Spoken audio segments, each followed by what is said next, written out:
Hey, Greg. Anyway. Let's see, again. Right.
Good evening, everyone. Welcome. Today is November 20th, 2025. This is regular session of a Unified Government of Wyandotte County, Kansas City, Kansas, full commission meeting. Before I call the meeting to order, I want to announce that some commissioners, staff, and the public are attending remotely via Zoom, by phone, and some are also on site. All participants joining by phone, I ask that you please mute your phone at this time when not speaking to avoid any background noise. During the meeting, please make sure that you announce yourself by name and title every time you speak, so the public that is observing knows exactly who is speaking. This is critical given the number of remote participants and is current guidance from our Kansas Attorney General's office. Also, when you speak, please make sure that you speak at an audible level so your comments can be captured for record by our clerk. If public comments are allowed, please make sure that you keep your comments relevant to the topic or the item at hand. In keeping with our rules of decorum for this chamber, any instances of disruptive behavior or disorderly conduct, I would have to remind you, will not be tolerated and may result in your removal from this body or chamber. I'll now call this meeting to order. Clerk, roll call. Roll call. Ramirez, we have an absence memo. Hill, we have an absence memo. Kane, we have an absence memo. Lopez, Here. Stites, Here. Davis, Here. Bynum. Here. Burrows. Here. Townsend. Here. Burns. Here. Garner. Here. Thank you. I'll ask everyone to please stand. We have Monsignor Swetland from Donnelly College with us. He'll be giving our invocation tonight, immediately followed by the Pledge of Allegiance. Let us pray. Father in heaven, we give you glory, thanks, and praise for this day that you have given us and for this opportunity to meet as citizens in a free country where we're free to worship you as we understand you to be. Bless this meeting. Bless the educators who are here to be honored. Bless those who are here to honor our fallen heroes. Father, we ask you to give us the grace of wisdom, understanding, knowledge, and good counsel.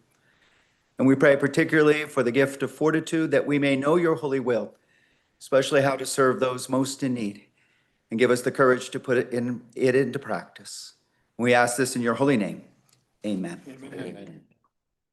I pledge allegiance to the flag of the United States of America and to the republic for which it stands, one nation under God, indivisible, with liberty and justice for all.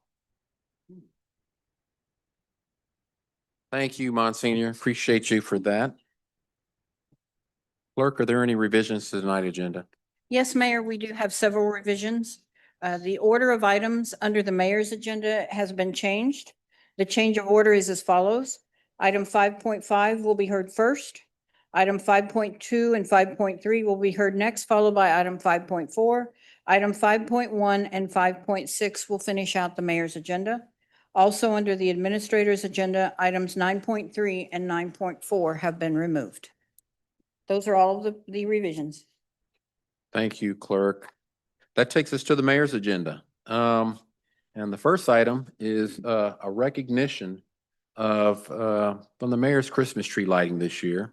And thank you for everybody that showed up, showed out. It was really a really festive event where I believe we were the first municipality in the metro to really bring in the holiday season. And so thank you for everybody, the staff that really put in a lot of work of getting things together for our community, the community folks that showed up, and all the volunteers and donors that really made this year's celebration uniquely special for our residents and our young people that really had a great time. So thank you for that. As part of that, I know when I became mayor, I had picked up this idea, so it wasn't an original idea for me, but another big city had a gingerbread contest, and it really is something big for their community. And I said, wow, that's something that we could do here.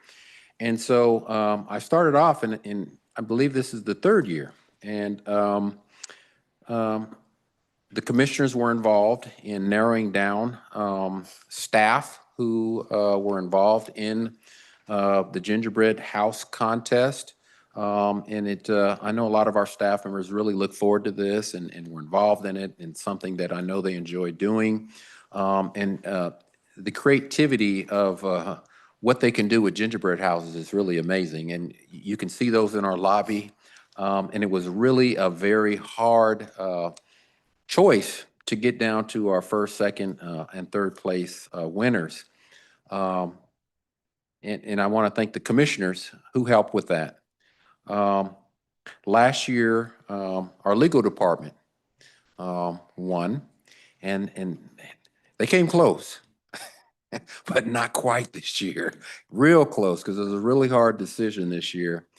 But I'm going to ask our Human Resources Department to work their way forward. They are the 2025 winners of the annual gingerbread contest for the mayor's Christmas tree lighting. As they come forward, give them a round of applause. They did awesome work.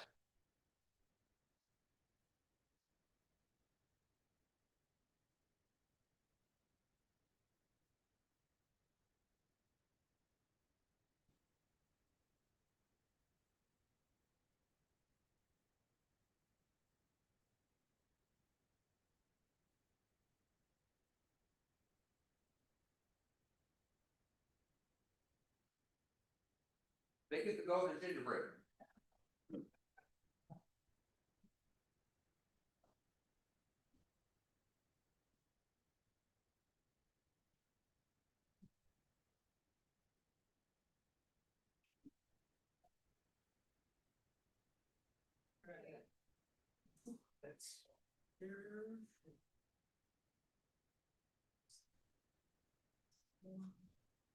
Thank you.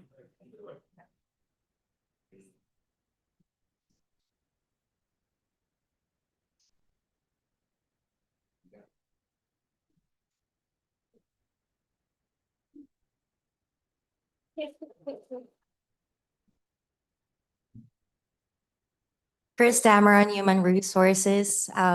For the theme for this year's gingerbread house, we kind of came up with three options, and we voted for the Up House, the Disney one, because it's colorful. And it's very hard to do actually, but every break time I just kind of like here's like a balloon, and yeah. So we were very excited to do this because I think this is the first year for Human Resources to join this contest. So very happy that we won. So thank you. Thank you. Thank you.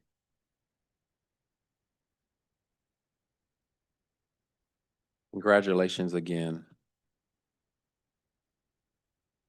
Our next item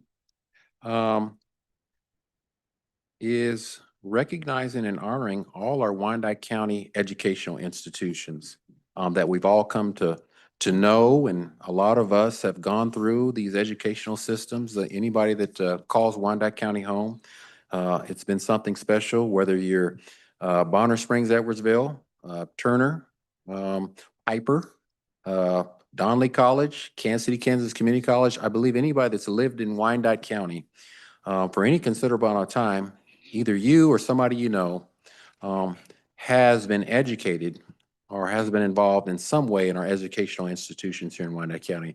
And we have some of the best educational institutions anywhere you'll find in the metro. And that's what this is really about, is really highlighting our administrators, our executive teams at these institutions, as well as our teachers who teach our kids and our young people and adults, depending on, post-secondary education, provide a lot of our residents with technical skills that enhance their ability to have an opportunity to increase their quality of life by giving them the ability to seek enhanced employment opportunities. And this all starts with education. I've always said, and a lot of people have heard me say, the first step to hope, the second step to opportunity, and the third step to an improved destiny starts with an education. And so we are really proud to be honoring Wyandotte County's educational institutions. Clerk, if you could read that proclamation in its entirety, please. Proclamation. Whereas the first step to hope, the second step to opportunity, the third step to an improved destiny starts with an education. And whereas education is the foundation of our society and the cornerstone that shapes the lives of citizens and the future of our communities. And whereas dedicated educators, administrators, support staff, mentors, and volunteers provide the guidance, instruction, and care necessary for every student to achieve success, not just in the classroom, but in life. And whereas American Education Week, observed annually, recognizes the vital contributions to all of those involved in education and encourages people and communities to actively support learning. And whereas in recognition of this week, the Wyandotte County School Districts, along with our local colleges, will be honored with a Dot Proud recognition on November 20, 2025, celebrating their commitment to academic excellence, student achievement, and community impact. And whereas the success of our nation depends on a well-educated citizenry with access to quality, equitable learning environments and affordable post-secondary education opportunities being within reach for all those desiring wisdom, knowledge, understanding, growth, technical skills, and enhanced opportunities. And whereas countless citizens of our community value and honor the efforts of our education institutions to inspire, empower, educate, and improve the lives of those who can elevate our society in areas that will reflect shared prosperity for our civilization. Now, therefore, I, Tyrone Garner, Mayor, CEO of the Unified Government of Wyandotte County, Kansas City, Kansas, do hereby proclaim November 17 through 21, 2025 as American Education Week in Wyandotte County, Kansas City, Kansas. All right. Thank you, Clerk. Thank you.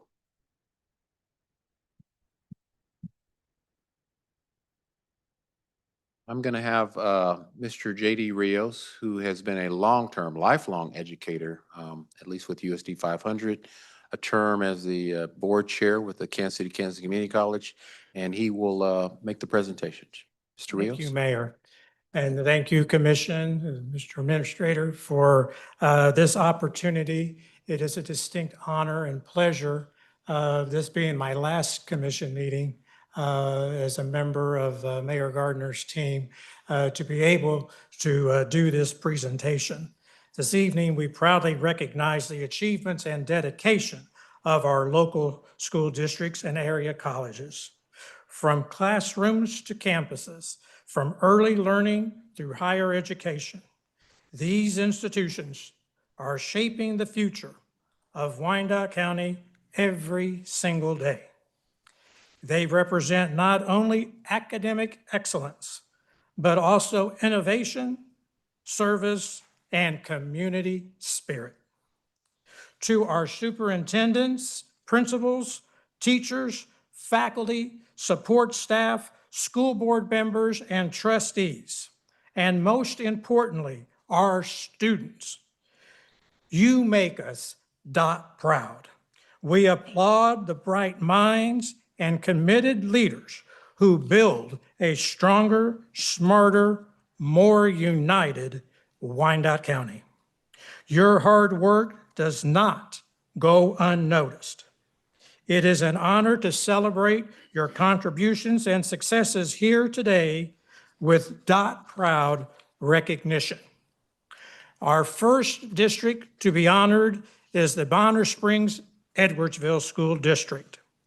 Bonner Springs Edwardsville is a public K-12 district serving Bonner Springs and Edwardsville and nearby rural areas. USD number 204 is guided by a mission of preparing today's learners for tomorrow's opportunities and is strengthened by an active educational foundation that supports both students and staff. The school district offers college credit, career and technical education, and strong student support. The district fosters a close-knit, community-centered environment that supports over 2,500 students. Please join me in honoring Bonner Springs Edwardsville School District as a DOT Proud honoree.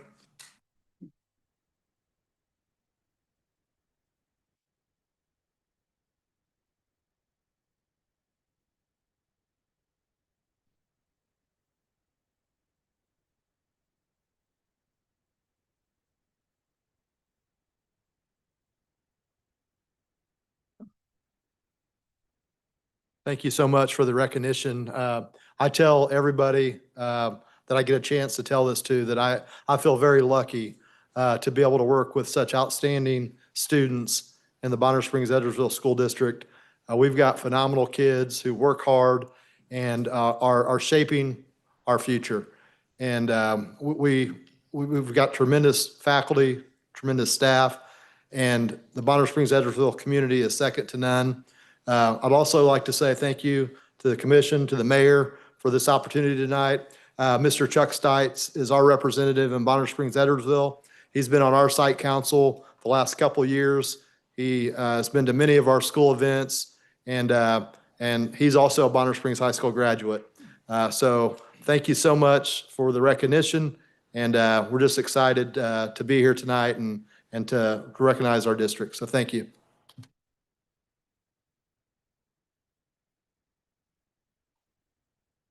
Go Braves. Next up is definitely a school system that I am most proud of, and that's the Kansas City, Kansas Public School System, USD number 500. I had a 34-year career in USD 500, from being a school teacher up to assistant superintendent. And I tell you what, the new leadership is certainly building upon the foundation of those years of service. Kansas City, Kansas Public Schools is the largest school district in Wyandotte County, serving just over 22,000 students. Pre-K, I want to make sure you hear that, pre-K through 12, students across 48 schools, known for its rich diversity with nearly 70 languages spoken in student homes. The Kansas City, Kansas Public Schools celebrate and embrace cultural diversity.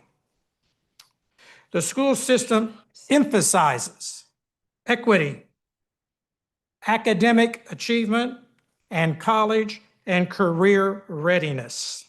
Its mission: every grown-up, every child, every day, underscores a commitment to support and inspire all students. Rooted in community values, the Kansas City, Kansas Public Schools foster an inclusive, supportive environment where all students can thrive. Please join me in honoring the Kansas City, Kansas Public School System as a DOT Proud honoree.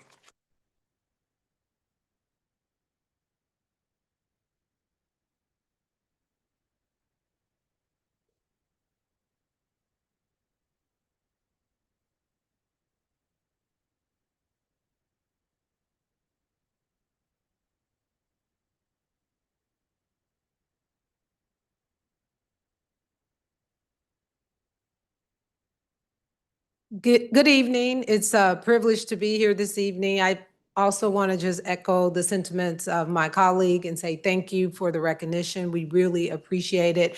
And in Kansas City, Kansas Public Schools, our theme is better every day, laser focus. And being here tonight with you all just contributes to that, because we know that as a community, we're working and striving to be better, to improve the community for all of our students. So thank you for the recognition.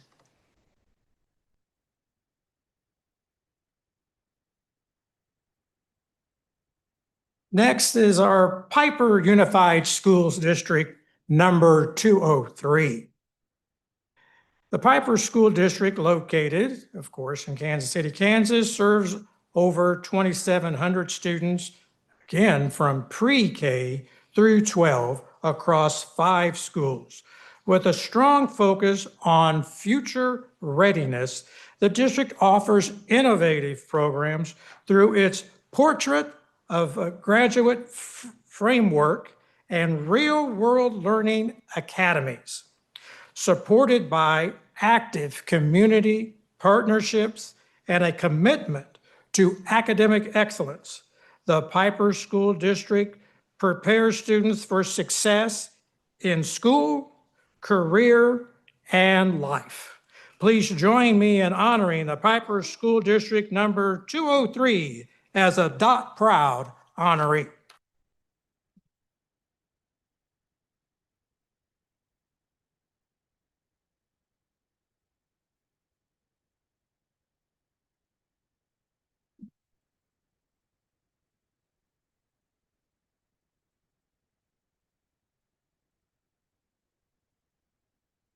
Well, good evening. I want to thank you for celebrating our schools today. You know, I believe that education is a trajectory that changes students' lives, and it's just a pleasure to be able to be here and represent the Piper School District.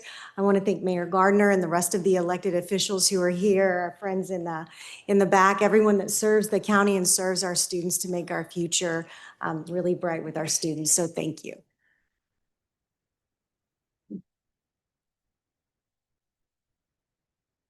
Our next honoree is the Turner Unified School District number 202. The Turner School District serves approximately 4,000 students from pre-K through 12 across 8 schools. Known for its close-knit community and commitment to student success, the Turner School District focuses on academic achievement, personal growth, and preparing students for college and careers. The school district offers a wide range of programs, including career and technical education, early childhood services, and extracurricular opportunities, all within a supportive learning environment. Please join me in honoring Turner School District number 202 as a Dot Proud honoree.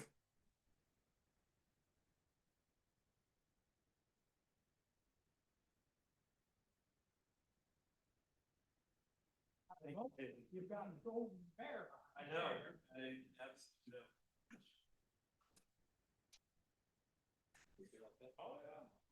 Go Bears.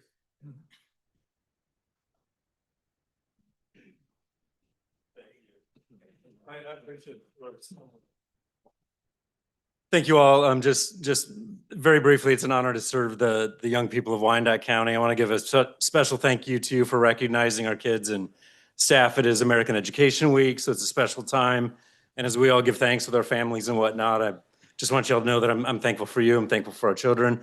Special thanks to Commissioner Lopez, who believes Turner, Commissioner Davis, who supports our kids as well. And then I know Sheriff Soptic is in the audience somewhere. He's a board member in our district. So just want to say thank you to our families, kids, teachers, and you all.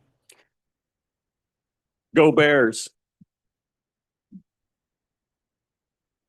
Now to our post-secondary education, Donley College. Donley College is a private Catholic institution located in Kansas City, Kansas, offering associate and bachelor degrees with a strong focus on accessibility, affordability, and personalized support. Donley serves a diverse student body of about 350 students and is committed to providing high-quality education rooted in faith, service, and community. The college is especially known for empowering first-generation and underrepresented students to achieve academic excellence and professional success in a supportive, value-driven environment. Please join me in honoring Donley College as a Dot Proud honoree.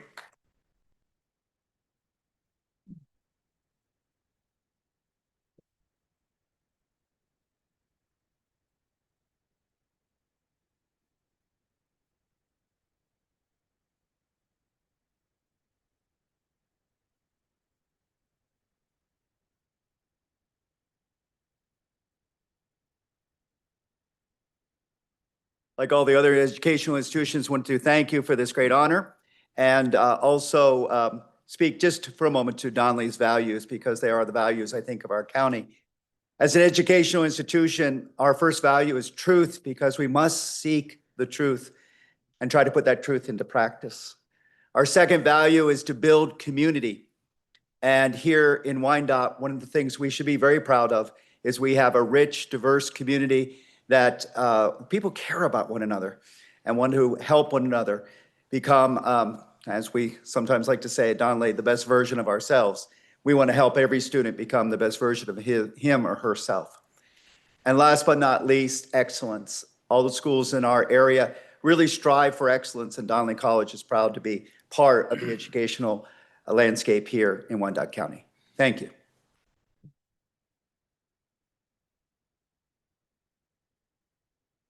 JD, I am a 1972 graduate of Donley College, and Hi. it prepared me to go on to Wichita State, and very much so. I got the best education at Donley College. All right. Right. Wonderful. And finally, a community college that I had the privilege of serving on their board for 12 years, 6 of those years as chairman of the board, and that is the Kansas City, Kansas Community College. Kansas City, Kansas Community College is a public 2-year institution located in the heart of Wyandotte County, serving a diverse student body of approximately 4,600 students. The Kansas City, Kansas Community College offers associate degrees, technical programs, and continuing education programs designed to prepare students for the workforce or to transfer to 4-year universities. With a strong focus on accessibility, affordability, and community engagement, the Kansas City, Kansas Community College provides high-quality education through its main campus, its technical education center, and its satellite locations. The college plays a vital role in regional workforce development and lifelong learning. As we see the development downtown, the Kansas City, Kansas campus will have a 100,000 square foot community education, health and wellness center, and it will open in the fall of 2026.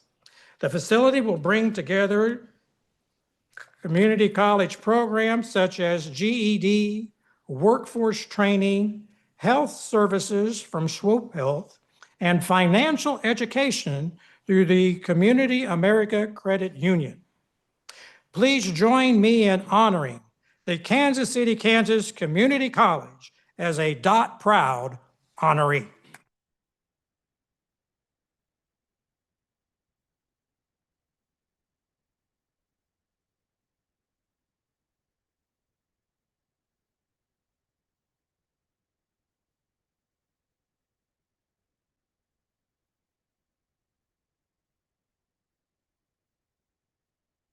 And now if we could have all of the institutions after you speak. Yeah, I'm sorry. I forgot. That's okay. Thank you, JD. Thank you, Mr. Mayor, Mr. Administrator, Commissioners. Truly thankful for this recognition tonight. So proud to be the president of KCKCC, you know, serving over 9,000 students a year in both credit and non-credit students. We provide a great resource to the community, and it's just our pleasure to do that. And with the downtown center coming on soon, we'll be providing more and more services. This is our 102nd year being in service to Wyandotte County, and just could not be more proud to do that. So thank you very much for this recognition. If you could have one group photo, and if the administrator would come down in the photo as well.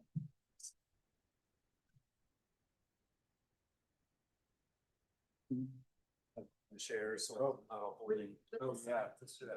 Yeah, with the signs. Okay, they're gonna tag team. Sure. Yeah, okay.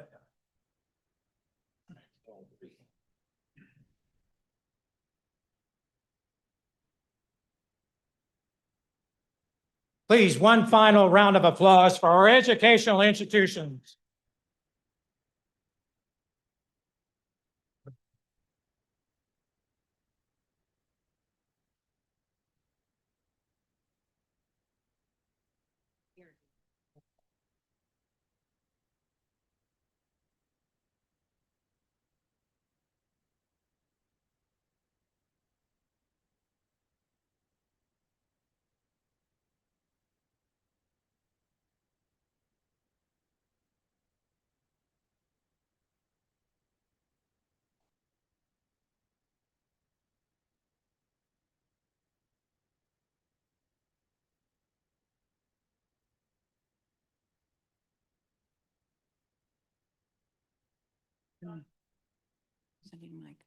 The next item under the mayor's agenda is a presentation for our Adopt Proud initiative regarding economic development, business, and tourism.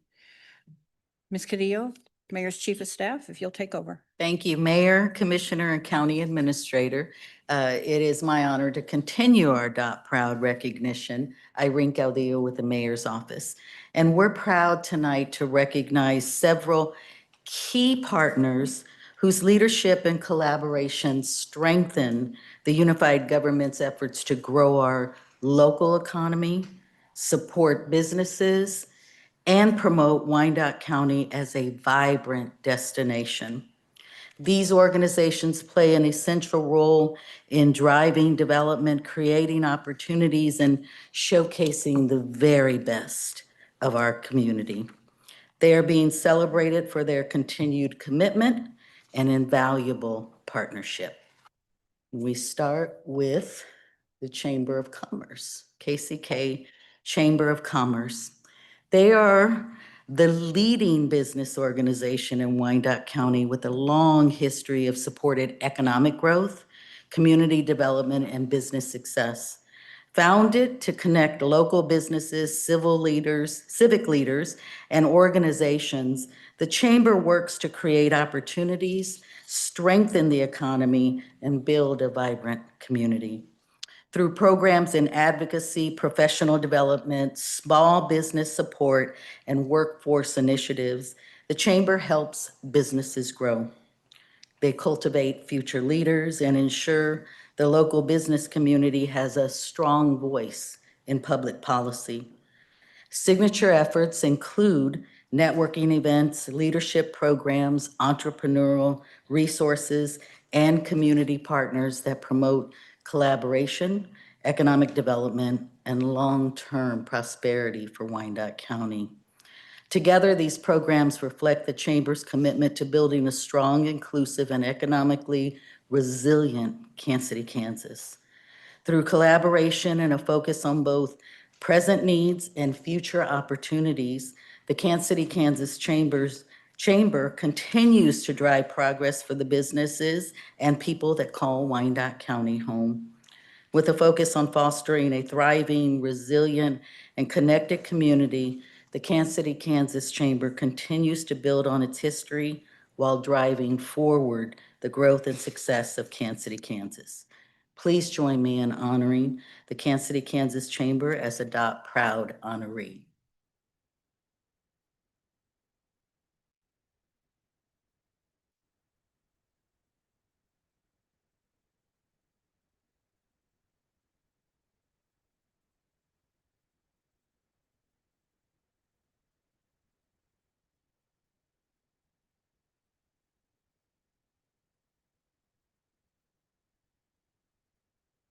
Board of Commissioners and Chamber Mayor, we appreciate the recognition and look forward to supporting all of the businesses in the Kansas City, Kansas area as its members, as well as the community. So thank you for this recognition.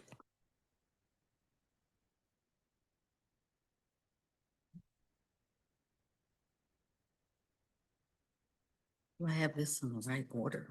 Okay, we'll do, I don't have my paperwork in the right order. I'm apologizing. Wyandotte Economic Development Council.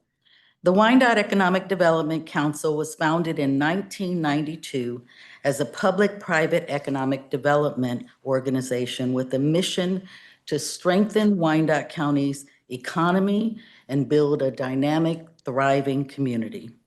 Created to attract new businesses, support existing businesses, and foster a strong climate for development and redevelopment, the WIEDC has become the county's leading resource for business growth and opportunity.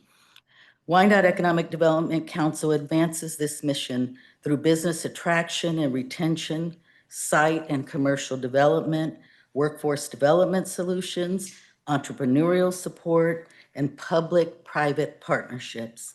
Its programs help companies expand and connect with needed resources, with key efforts including industrial and commercial development projects, small business and startup support, workforce training initiatives, and strategic redevelopment that strengthens districts across the county.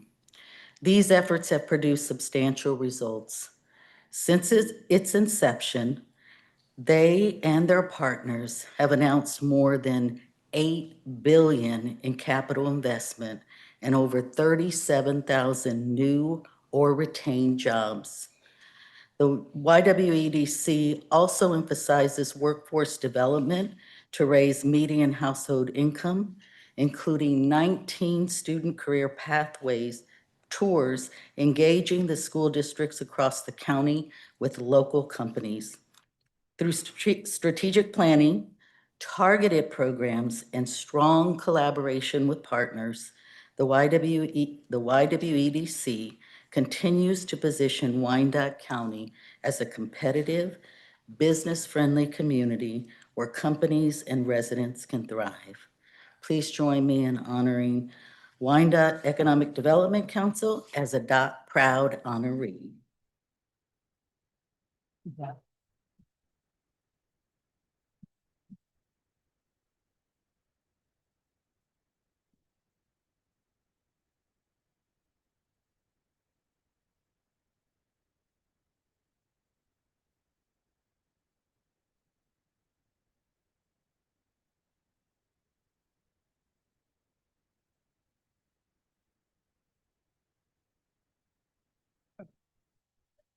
Mayor, Commissioners, County Administrator, thank you for this recognition, this celebration.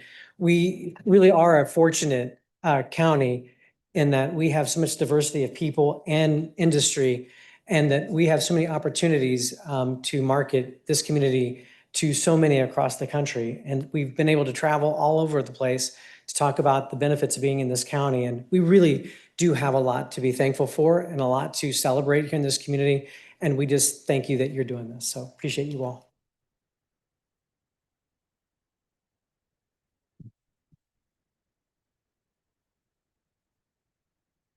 Visit Kansas City, Kansas is the official destination marketing organization for Kansas City, Kansas.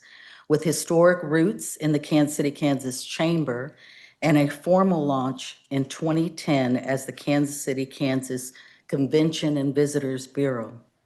It's guided by a board of local leaders. Its mission is to strengthen the community through tourism and visitor spending. Tourism is a major economic driver for Wyandotte County, attracting approximately 4.6 million visitor trips each year and generating $614.7 million in spending in 2023 alone. Without this impact, each household may pay an additional $641 in taxes annually. Visit KCK supports this economic growth by bringing meetings and sporting events to the region, efforts that so far this year will generate more than 42,000 attendees, nearly 10,000 hotel room nights, and $157.5 million in economic impact. The organization also celebrates and promotes KCK's diverse culture by supporting cherished local events and through key programs including the KCK Taco Trail, Legacy Trail, and the new KCK Barbecue Trail, which highlights the community's stories, flavors, and heritage. As the region prepares to host the World Cup matches next summer, Visit KCK is developing programs and experiences to invite global visitors to kick it in KCK. With an engaging digital presence and ongoing advertising campaigns, Visit KCK works to connect visitors with the people and places that make the city unique. Powered by a small but dedicated team, the organization continues to honor its history while shaping a vibrant and economically thriving future for Wyandotte County. Join me in honoring Visit KCK as a Dot Proud honoree.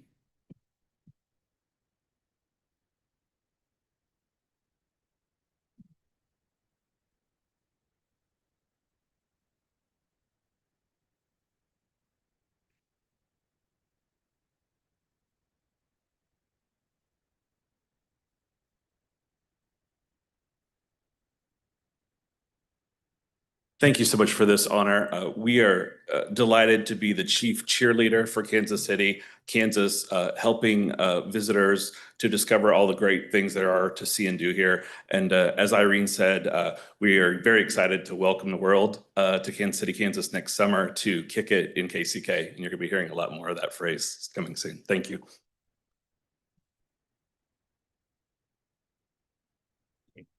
We did have one more, but no. I think I will tell you that we had been trying to work with Tanger, Kansas City at the Legends for the past 2 meetings, and they're unable to be here tonight. But I do at least want to read that, and then Mayor, we could take that, take their to them. So let me talk about Tanger KC at Legends in Kansas City. It's the only outlet center located in Kansas City, Kansas, and a premier destination for shopping, dining, and entertainment. Originally known as, and probably take us a while before we stop calling it Legends Outlets, the property was acquired by Tanger in September of 2025, expanding Tanger's national portfolio of 38 outlet centers and 3 open-air lifestyle centers across 22 states and Canada. The center expands 690,000 square feet, features more than 100 retail outlets, dining and entertainment venues, including top brands like Nike, Coach, Sephora, Victoria's Secret, Michael Kors, Kate Spade, and many more. But it also has the attractions of AMC Theater, Dave & Buster's, and it's strategically located at the intersection of I-70 and I-435. Tanger KCK Legends serves as a key anchor for Village West and the state's, as we all know, top tourist destination here in Kansas City, Kansas. Tanger KCK at the Legends also celebrates community and culture, featuring public art, honoring legendary Kansans, walkable green space, courtyards, and fountains. The center plans to enhance the visitor experience through national programs like Tanger Club, as well as local initiatives such as Tanger Kids and Tanger Pink, connecting shoppers with meaningful experiences and community engagement. So please join me in honoring Tanger KC at the Legends as a DOT Proud honoree.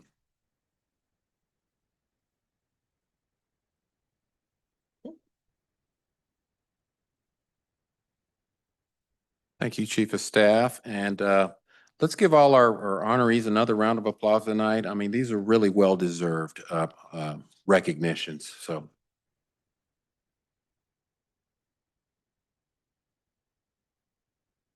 that takes us to the next item, item 5.1. It's a resolution renaming Heathwood Park, the baseball field located at 1021 Parallel Parkway to honor Sheriff Deputy Elijah Ming, one of our heroes that recently lost his life in the line of duty. And a little background, when this came to me, it was an automatic and immediate yes. There was no discussion, there was no debate. When you talk about someone that mentored, that played at that field, that went to that field on a regular basis, that lived in close proximity to that field, the life that Deputy Ming lived was one of service, sacrifice, and commitment. But beyond his badge, he carried that same level of service in giving to the community that he loved, uplifting people that he cared about in the community. And so it's an honor and a privilege to be able to recommend to the commission that we share and give back to Deputy Ming because he gave so much. And I know this cannot replace the ultimate sacrifice, but what it can do is enshrine his name and his memory of what he represented in the service to others for decades and generation to come. And for me, that's what's really important. And I know it means a lot to his family. I believe they're here with us tonight. And so I just ask this commission to join me and countless others that have supported this initiative. I believe it went to the Parks Board, the Parks Foundation, and our standing committee. And the information that was relayed to me, again, that there was no discussion, there was no debate. It was yes, yes, yes, and yes, we have to do this in honor of Deputy Ming. And so it's my privilege to give this body that recommendation moving forward. Mr. J.D. Rios, who's one of my liaisons in my office, is going to come and he'll speak more to that effort. Again, good evening. This is an important item. I do want to address a technicality. A policy does say a person should have passed 18 months before such an item is brought before the body. But as you can see, a number of his colleagues, his family, quite honestly, as you know, our mayor had a profession before becoming mayor. It's a value and it's part of his heart. And because it is not a real requirement, it is suggested with the word should, it's not shall. And we have all gone through those shall and may and will and so forth. But this is should. And so it was my recommendation as his policy advisor to move forward with this. We did go before the Parks Board, which, as you know in your ordinance, is not necessarily a requirement, but we wanted the Parks Board's endorsement, and we did receive it. And it is not a renaming of the park. It is a naming of a ball field located within Heathwood Park. And that is important for his memory because that is where he not only played, he coached. It was a part of his being. And we feel that it's very appropriate to honor that memory and to someone who was born and raised in the inner city, did service as a young person, and then as a professional, continue to want to give service to the community, I believe is a most important thing for to provide as a lesson to our current young people and future generations. And you say, well, why is that park? And then we were able to tell the story of how as a young person, he played with his family and friends in this field. He learned a skill that earned him a future scholarship, that provided him the education to come back home and be of service.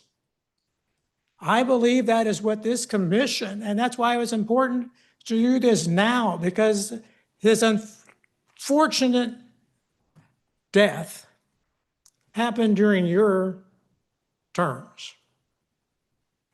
And I believe that then it should be this body that honors him,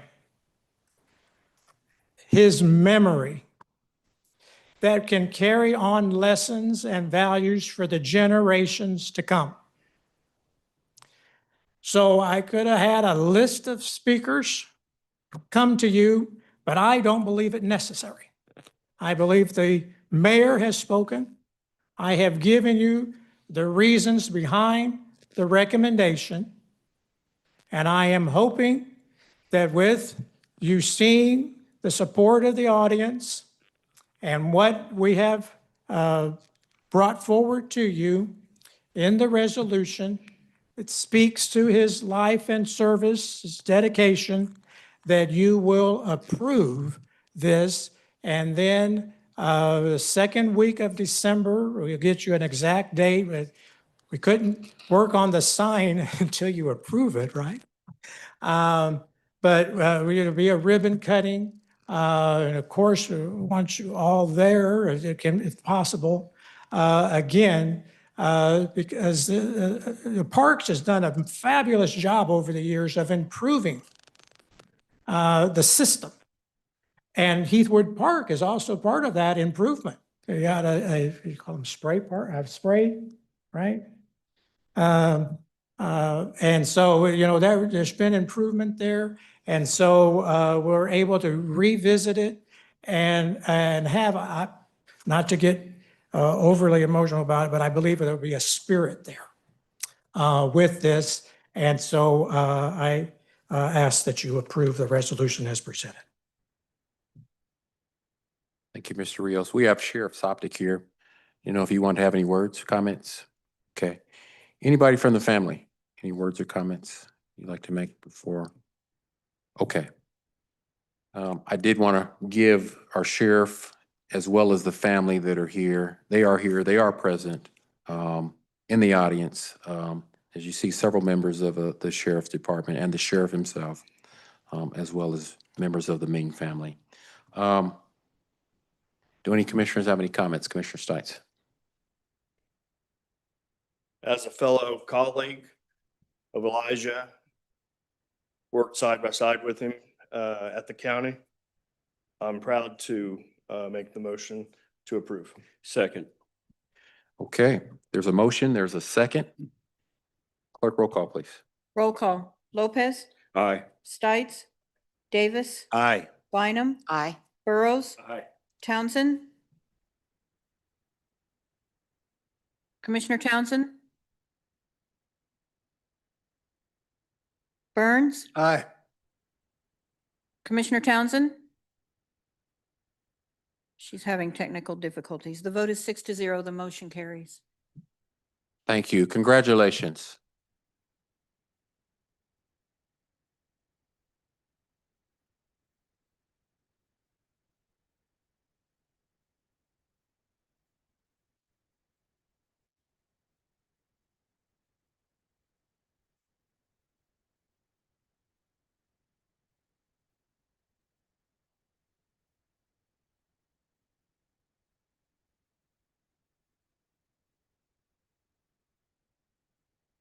Thank you. Thank you to all that showed up, our sheriff's department, our sheriff, our undersheriff, to the Ming family. Congratulations as well. And for this commission, thank you all, the Parks Board, the Parks Foundation, all the stakeholders, those who worked on it, our staff who have brought this forward. Thank you so much. I know this means so much to the Ming family and to all those that really have come to appreciate Deputy Ming's service to our community. Okay, that takes us to our next item. And it's the last item under my agenda. I believe that I'm going to take about a 1-minute recess and let folks shuffle out of the room and we can gather ourselves. So we'll take a 1-minute recess.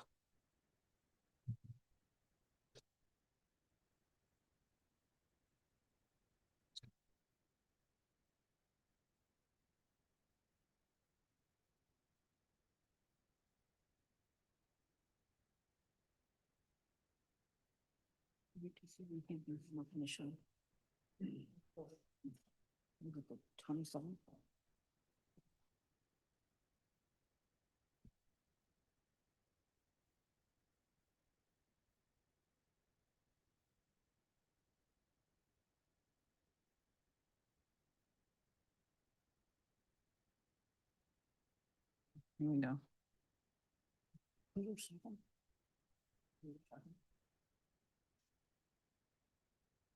October 2nd. Oh, it's October 2nd.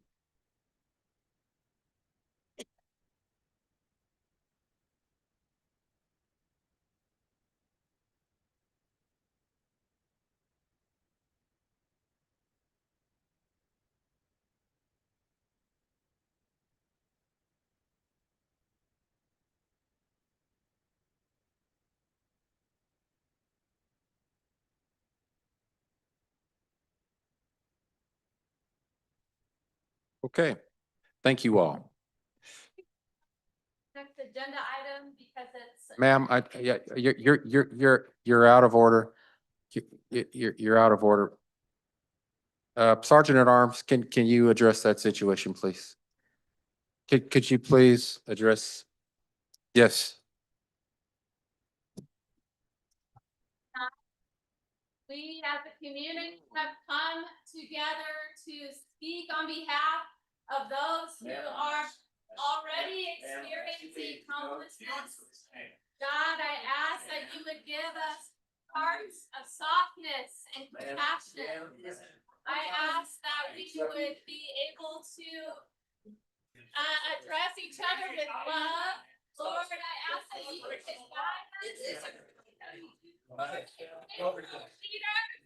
I pray for the commissioners and the mayor. I pray for all the police officers, but I pray most for the homeless people in our community, for Ed, for Robin, for Dinah. Lord, I pray that you would help us to see each other as children of God. We need you, God. We love you, God. We need your help in this community. We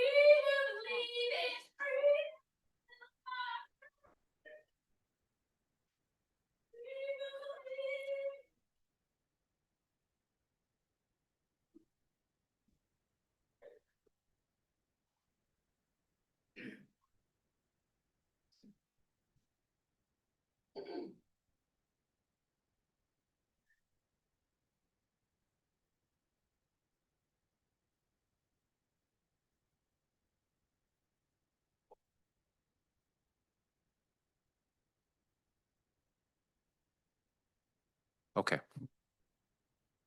I apologize for that disruption. We do have, again, I said at the onset, expectations for decorum in this body.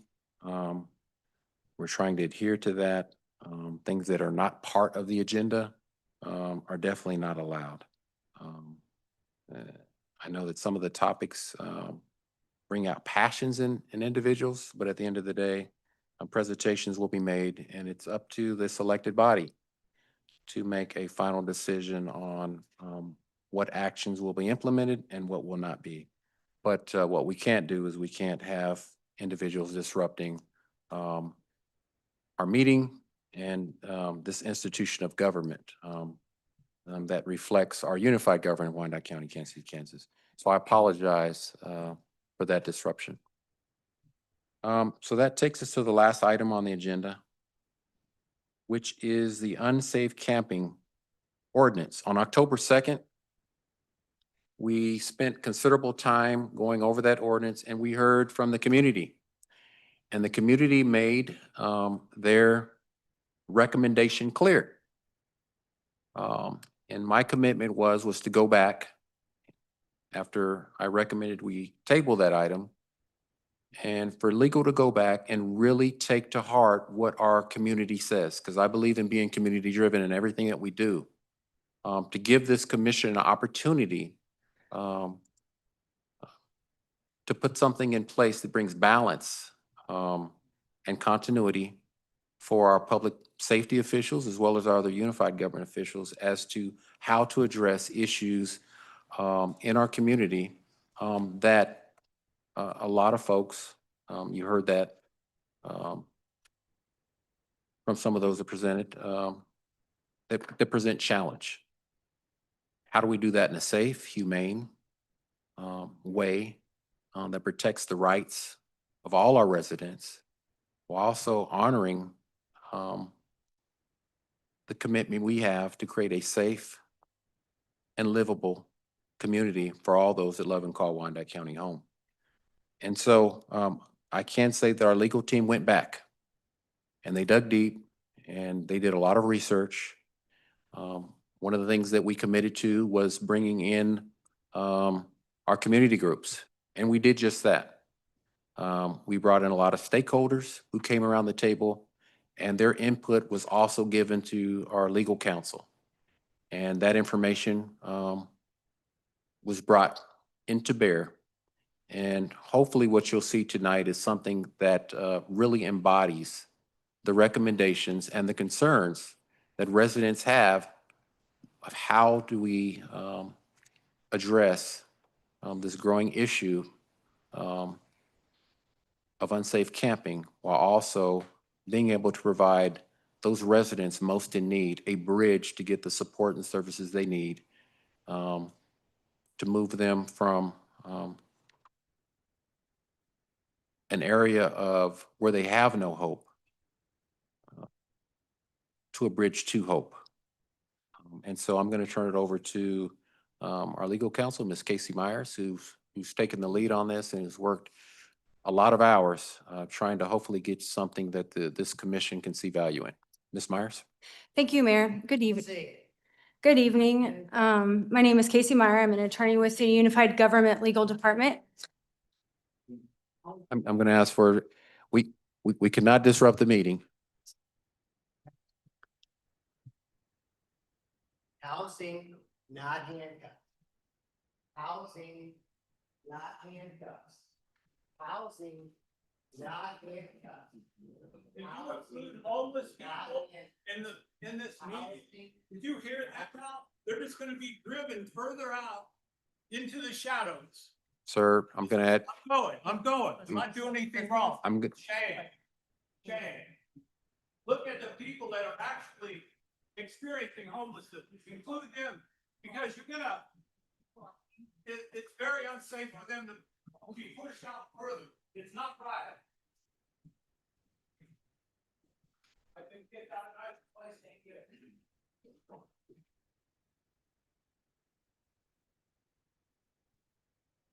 We're going to take a 2-minute, probably a 5-minute recess, come back, and we're going to regroup, and then we'll have the presentation. So 5 minutes.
Commissioner Townsend, can you hear us? You're muted. All right, you're muted. Hello? We're not hearing you. You turn your mic up? Okay, let me try audio settings. Microphone. Okay, can you hear me now? Wait a minute. Wait a minute. Let me hang up from you. That might be part of the thing. And then you can let me know through the screen if you hear me, because that might be part of the problem. Okay, bye-bye.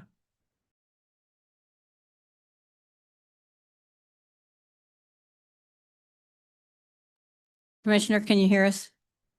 I can hear you. Can you hear Perfect, me? we have you. Thank you. Thank you. Bye-bye.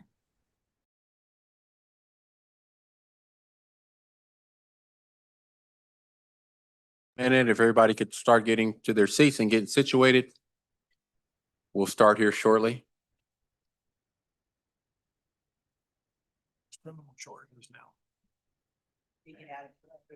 Sorry.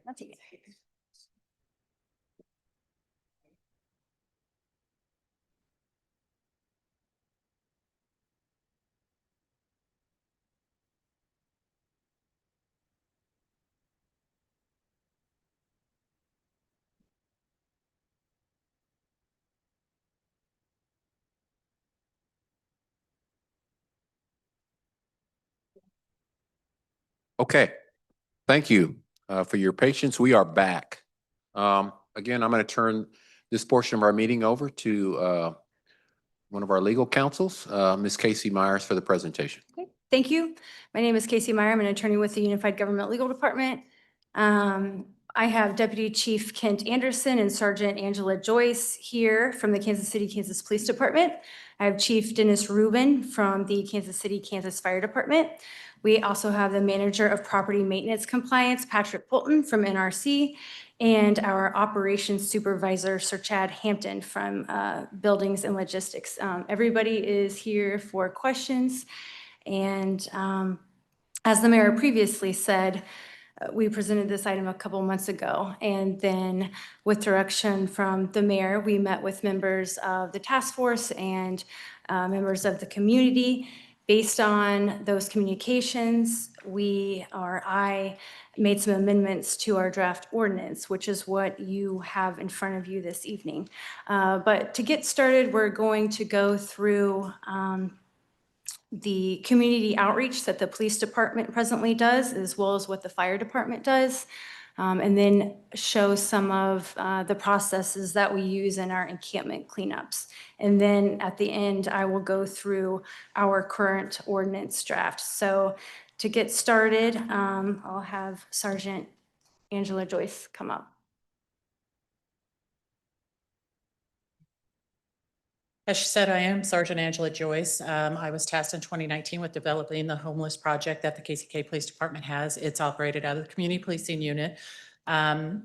Part of what you see up there, that photo and everything, that is actually a brochure that we put together that as we deal with some of our homeless, some of the people who are about to be homeless, people within the community who come to our office with questions, that brochure is a triple fold with all kinds of services throughout the community in the metro to try to help guide people in getting some form of assistance, whatever they're lacking. We work directly with a lot of the services within our city, Cross Lines, Frank Williams, Kim Wilson Housing, and trying to connect our homeless with them to try to resolve their issues, get whatever services that they are needed. We as the police department can't provide those services. We are law enforcement. We don't house people. So we're trying to connect them with the people who can help them with whatever they need. So as you can see, those flyers contain all of that kind of information. Which button am I pushing? No, wrong direction.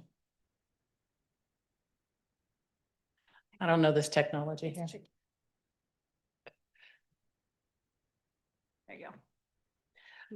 After we started working with our Cross Lines, Frank Williams, when we first developed this, one of the things we learned from them that was lacking within our community is the fact that the majority of your homeless have lost their birth certificate, their social security cards, their IDs. So there was a barrier for them in obtaining that kind of stuff to get services. Anyone that's ever tried to get anything in this world know you have to produce an ID.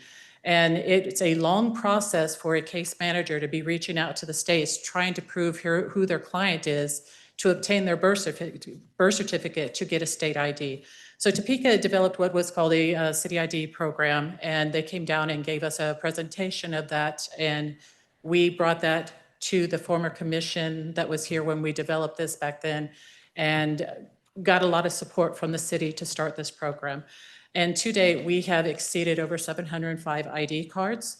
With that city ID cards, we go to the state with them, to the state DMV, where we assist them in getting a state temporary ID card. That temporary ID is good for a year. In that year, they're encouraged to get their birth certificate, social security card, because once they obtain that, they go directly back to the state and get a normal state ID card. More than half of the people who have come to us and gotten a city ID have gone to the state and gotten their state temp ID.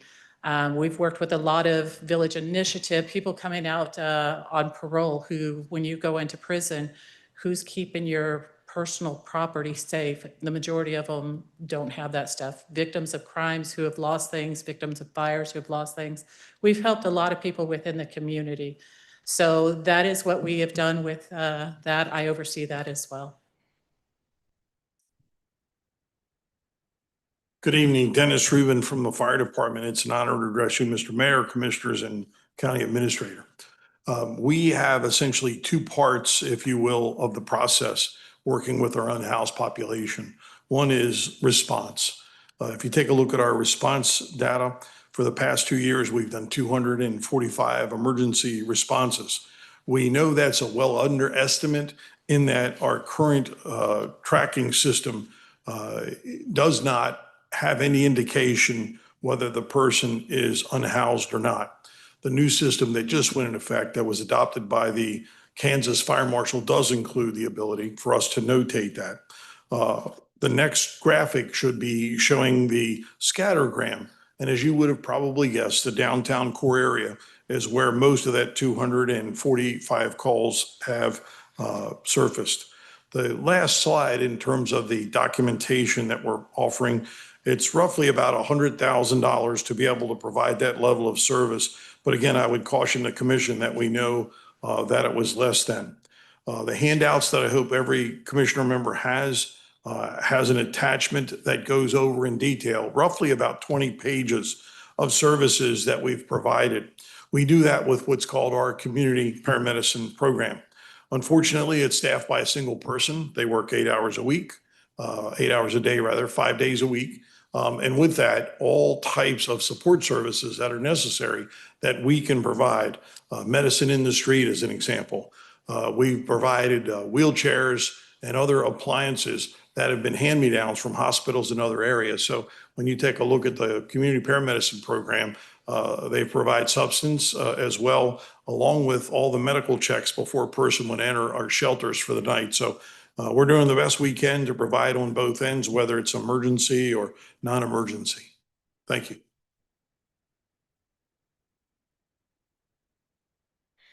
So we mentioned encampment cleanup. Several UG departments within our city are tasked with the cleanups. That includes NRC, Police Department, Buildings and Logistics, Streets, Parks, Public Works, and we estimate an average cost of $5,000 to $7,000 on each of those cleanups.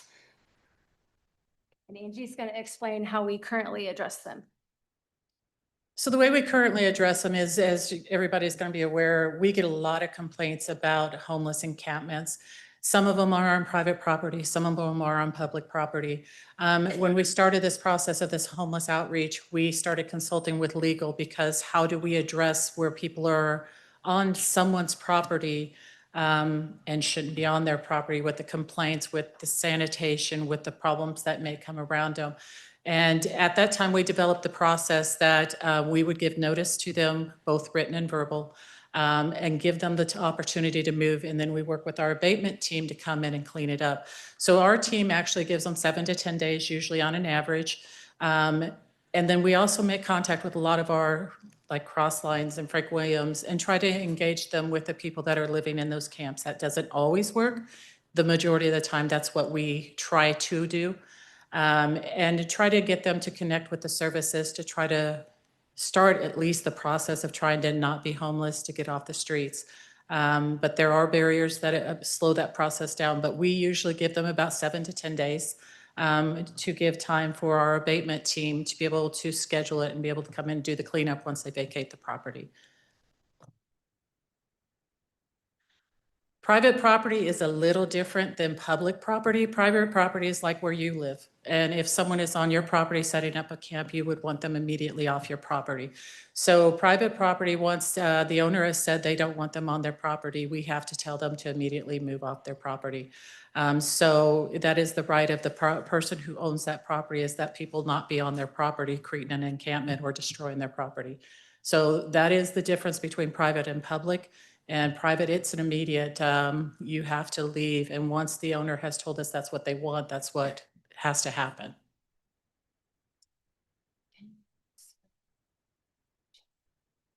I'm sorry.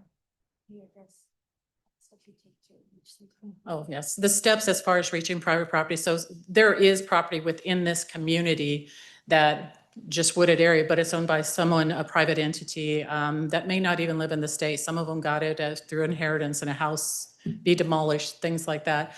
We reach out to the owner if we can make contact with the owner, and we explain to him what's going on and that there's people that have set up an encampment there. At that time, the majority of them say, I don't want them on my property, because they become liable for everything that happens on that property, to include the cleanup. And once we make contact and they sign the no trespass order, then we ask them to leave. Now, rarely do we have anyone tell us we're not going to leave. So when people are concerned about we're criminalizing the homeless, no, they're given the opportunity to leave. And to this date, in all of the 5 years, 6 years we've been doing this, I've never had anyone refuse to leave. They go ahead and leave the property. They know it's not their property. And then we contact Shad's team and they come out and they clean the property. This is 555 River Park Drive. This, believe it or not, when you look at the picture, is one person. One person was living right there. That extends all the way under the bridge. On the other side of the bridge, there was another smaller camp, but I don't know why there's always a hoarding component that goes into a lot of these camps. But when that was cleaned up, if I remember the actual cost, that cost close to $7,000 to clean that up, the city paid. That's James Street Bridge. Part of the problem with that location was the person who was staying under there, that was a very unsanitary area. They would urinate straight down that cement barrier thing. I don't know what to even call it. It's right under the bridge, the incline. So that brought a lot of flies and smell. That's their trash. They would throw it down the incline there, part of the bridge. To the side of the bridge, there was feces. In the summertime, that was really a disgusting area to go to. I know the city and the railroad both ended up cleaning up that location, but that ended up being cleaned up multiple times for the different people who moved in and out of there. Fifth and Osage, that's the levee area that the levee project was just happened down in that area. We had to actually clear out all of these camps that were there because they were raising the levee and they couldn't raise the levee with encampments there. There was probably at least a minimum of 4 camps back in that area. Some of them, you would have thought there was 10 people from the size and there'd be 1 to 2 people. As you can see, there's debris. This is just one of the camps. We got a lot of complaints on this specific location because there was gunshots being fired on a regular basis. People were telling us that at night there was some drug dealing that was happening. There was some criminal activity that was associated with this specific area that created a lot of concern for us in law enforcement. 14 North Bokee area, as you can see, they just set up a camp wherever they can find a spot to set up a camp. And these photos, I believe, Shad and his team were able to take right before they had to clean it. I think at one time there used to be a house there, but there's no longer a house there, and it's just a vacant lot, but it's still owned by somebody. And again, it's, as you can see from that map, there's houses right there. So there's families living right there, and that's what they're living next door to. 14th of Minnesota, that was two gentlemen that was living right there. That's a business. It's right behind the business itself. And they set up that camp there. The two individuals that actually were living there, one of them has a violent side to him. The owners were afraid to even approach them to ask them to move off their property. They moved with our encouragement, but that also ended up being cleaned up by the city at that point. 13th in Nebraska, that gentleman started off just living in that car. And that's what he evolved to. He eventually did seek housing and was housed, but it took telling him he couldn't live there and connecting him with services for him to be willing to connect with services. His car ended up, that it was a disabled car. And so he eventually was just like, can you just tow it for me? 36 in Minnesota, all of that area that's right behind Taco Bell, Wendy's, that whole area back there, those wooded area. Good portion of that tree area is actually owned by a church. And they, this past summer, came through and took out a bunch of the trees because of all of the camps that were happening in there. As the overgrowth has grown back up, more camps have moved back in there. But part of the big concern that actually started happening within here is the fires. Homeless build fires for warmth. Some of those fires get out of control, and with the thickness of the trees there, the brush, there was several fires.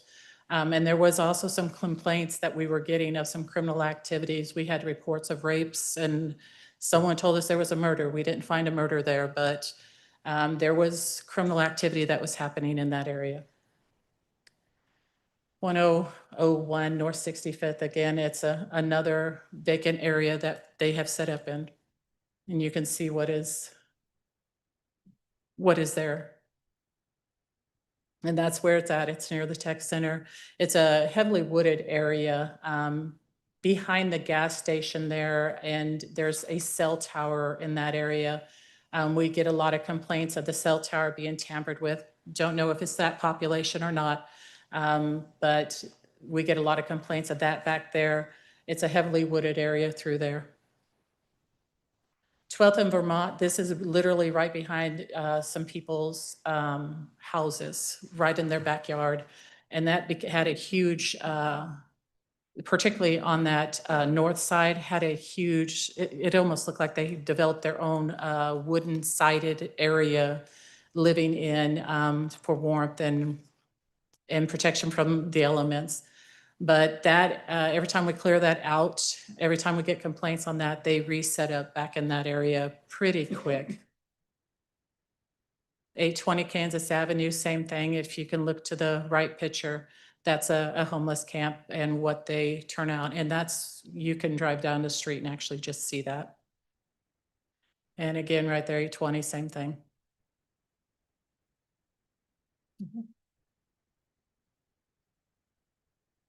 And I want to back up. The location at 1001 North 65th Street, if I'm recalling right, Chad, you said that this area was flooded at some point, and there had to be a rescue of a woman that was in that area.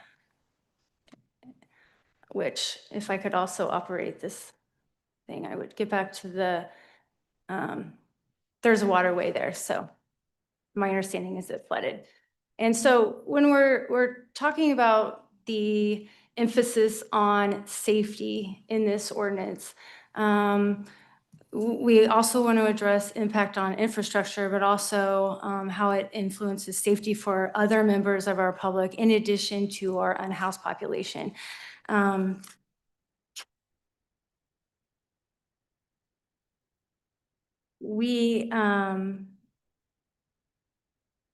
I got information from multiple individuals, including our engineer in Public Works, about bridges, and he advised me that heat from fires leads to deterioration of the concrete and steel rebar, which leads to premature rust and failure of our systems.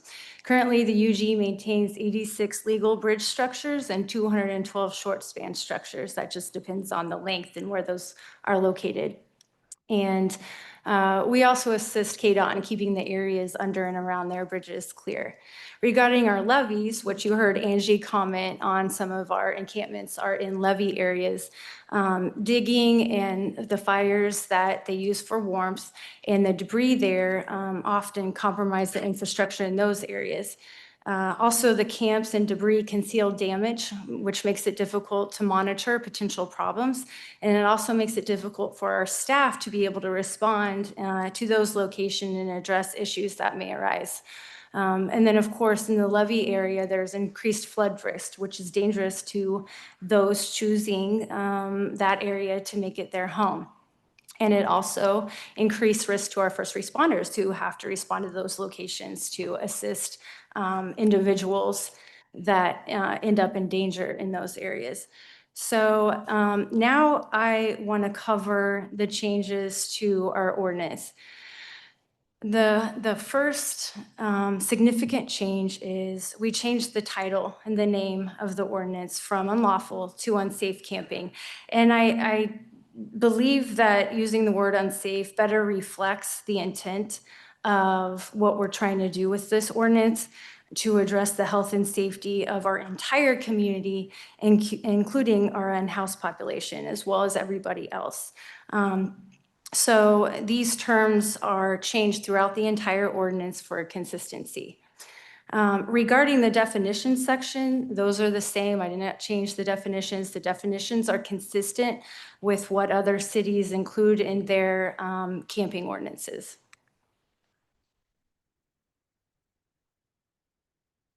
Section B addresses camping on public property. This section requires 48 hours notice to vacate, which that notice requirement is required under due process. So this ordinance complies with the law, it's constitutional.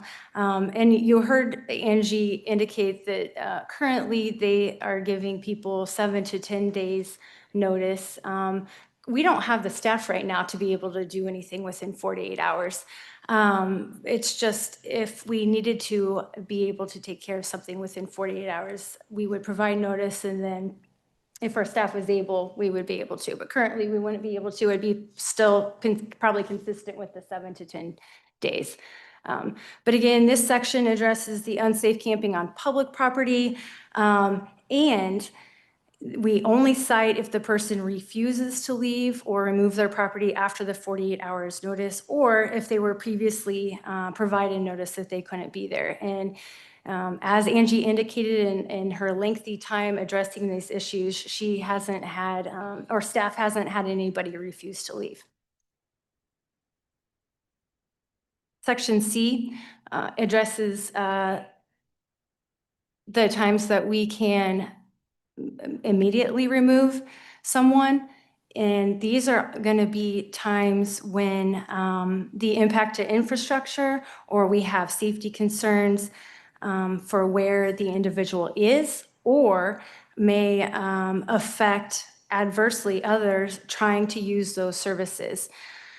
So again, the list of locations there in or under bridges, overpasses, and or highways, within 50 feet of any bus shelter, median, roadway, highway, traffic circle, roundabout, etc., or within 20 feet of any doorway, loading dock, elevator, stairway, or fire escape located on public or private property, or any land deemed dangerous by virtue of contamination, any land used for flood control, any area within 500 feet of any playground equipment, school, or childcare facility, whether such playground equipment, school, or childcare facility is located on public or private property, or within 500 feet of any public or private swimming pool or private golf course, or inside or within 50 feet of a public restroom.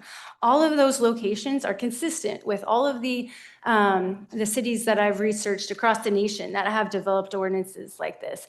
But these address public health and safety issues that we and not me, it's these staff members that have to address this almost on a daily basis. Again, a citation may only be issued if the person refuses to leave and remove their property, or if they're previously been notified that they are unable to be there. Section D, the unsafe camping on private property. It permits immediate removal if the individual does not have authorization from the property owner. I know a question that was raised with me several times was, why don't we just rely on our trespass ordinance? And as Angie somewhat mentioned, a lot of private property, and maybe not a lot, but I know that there is multiple private property owners are not physically present here. And so they're not available here to know what's going on their private property, but they still have a responsibility to maintain it in a way that's consistent and safe and healthy with our code. Also, trespass, the crime of trespass requires that either the owner tells the individual to leave, which a lot of times the owner is not present when some of these individuals go onto their property and maybe leave human waste, which then when the homeowner comes, most of the complaints I've received are homeowners coming home to find human waste left on their front yard. Well, they weren't there when the person did that, but it's recurrent. And so they haven't had an opportunity to notify the person that they're not able to come onto their private property. Well, in order for us to cite for trespass, the owner has to provide notice to the person, or you have to have a no trespass sign. Most of our private property owners don't want to have to stick a no trespass sign in their front yard. Or you have to have a gate or a lock so that the person can't enter that area. So it's not the most practical ordinance to be able to address these issues. Additionally, and as a previous prosecutor, I did come across several victims that would make several complaints, but when I explained that they needed to follow through, they needed to be a witness because they are the victim, they don't want to, because either they're scared of the person that continues to come and stay on their property, or they have other things going on that makes it difficult for them to show up to court. And that was a common area. So this section of this ordinance doesn't require the property owner to be the named complainant.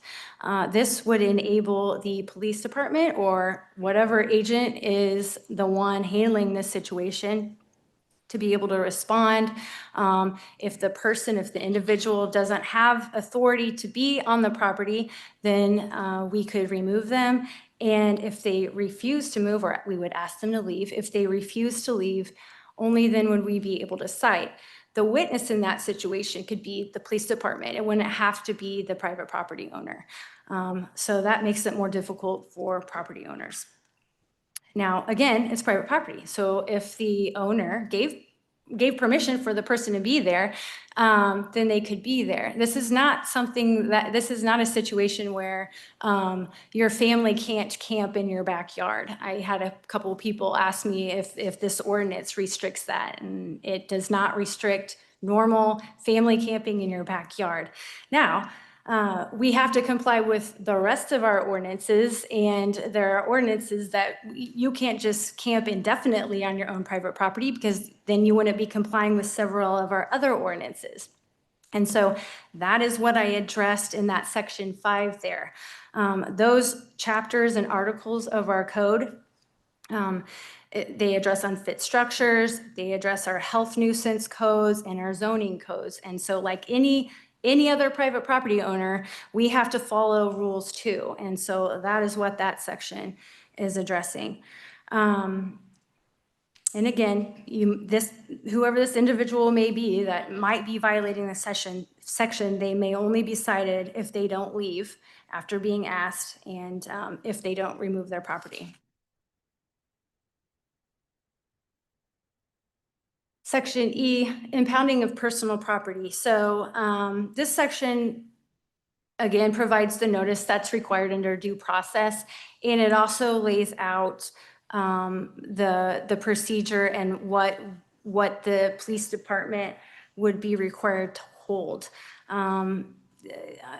Under the Constitution, we are required to hold things of value. And things of value would be things like if there's actually medication that belonged to the person, we would hold that. If there's these identification records, we would hold that. Things that are considered immediate threats, like things that are covered with blood or bodily fluids, or have the potential to have fleas or infested with other bugs, we would not hold. And so those things would be immediately destroyed. Section F addresses our notice of removal requirements. Again, this is a due process requirement so that we're complying with the Constitution. And it just lays out where we would post the notice and the process that someone would use to go retrieve their property if any property was removed. I know that based on what Angie has told me, that when currently people are provided notice and told that you're going to have to move, please take all of your property. Most people take what they find valuable with them. So the only things that are left behind are things that are dirty or have bodily fluids, things that they didn't want to take with them.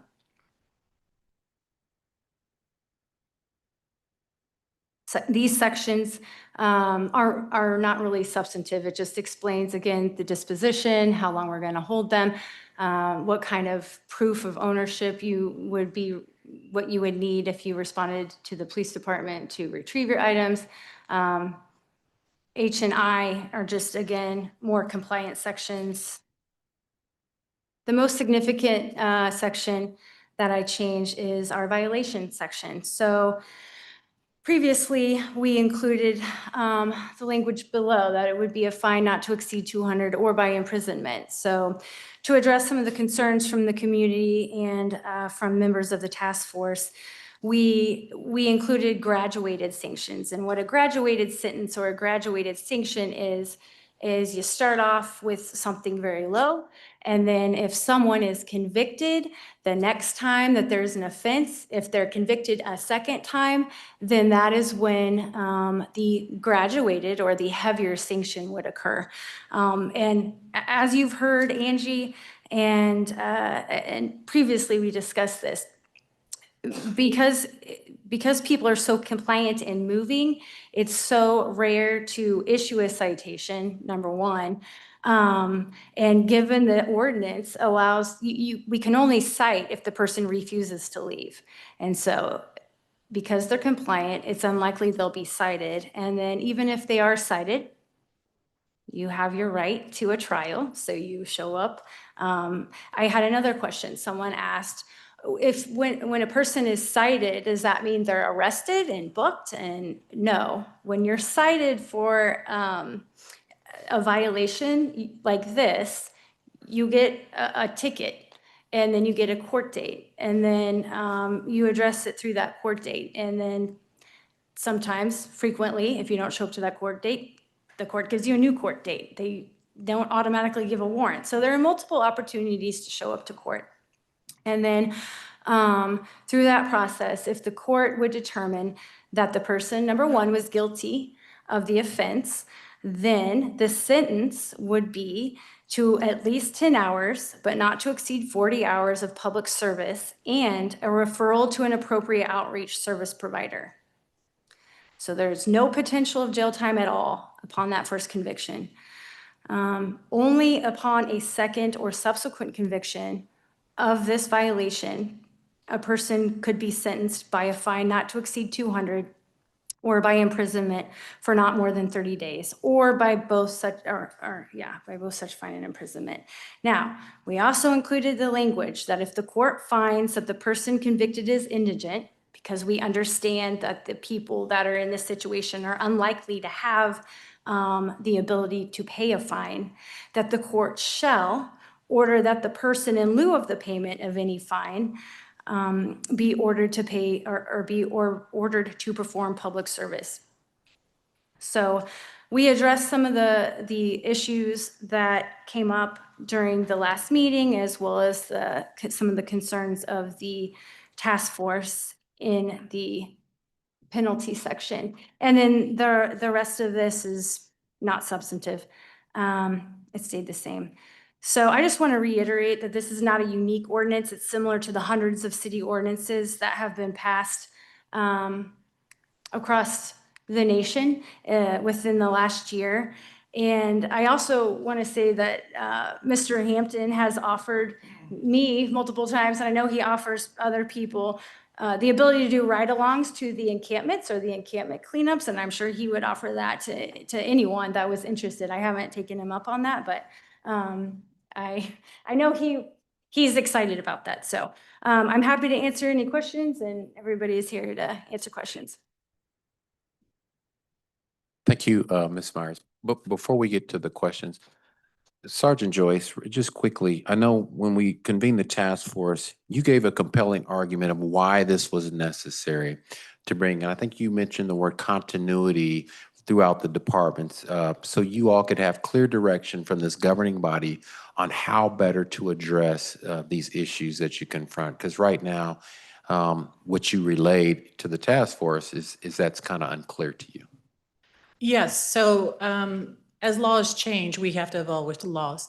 Right now, the process that is happening with how we in community policing handle it is being handled by 13 people total. So you're talking sheriff's department has however many people they have, our department has however many people we have. There's 13 people who are doing it that way.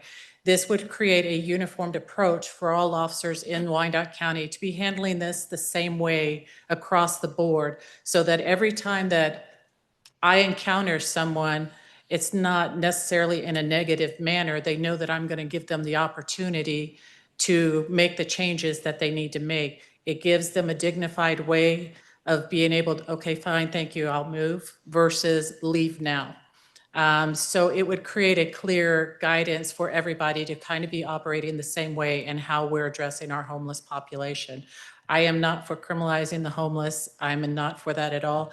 This is not. This is creating a dignified way for all of our officers to be doing the same thing and treating the people with respect when they're dealing with a complaint that they're going to. Thank you. Commissioner Lopez. Yeah, Sergeant Joyce, let's talk about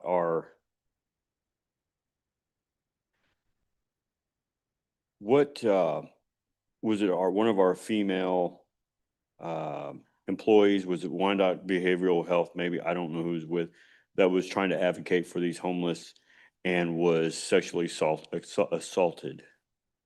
I can't speak on that. I don't know the details of any of those cases. It's not something I was on. Okay, I did hear about that. I don't know if it was from the Wyandotte Behavioral Health or it was from Crosslines or one of them. And is that, I'd like to get that confirmed. And then also, if that is confirmed, was that individual picked up? Or is he still running around now? We have a serial rapist running around. I don't have any answers on that. Okay. It's not something I took Yeah. any reports on. Okay, thank you.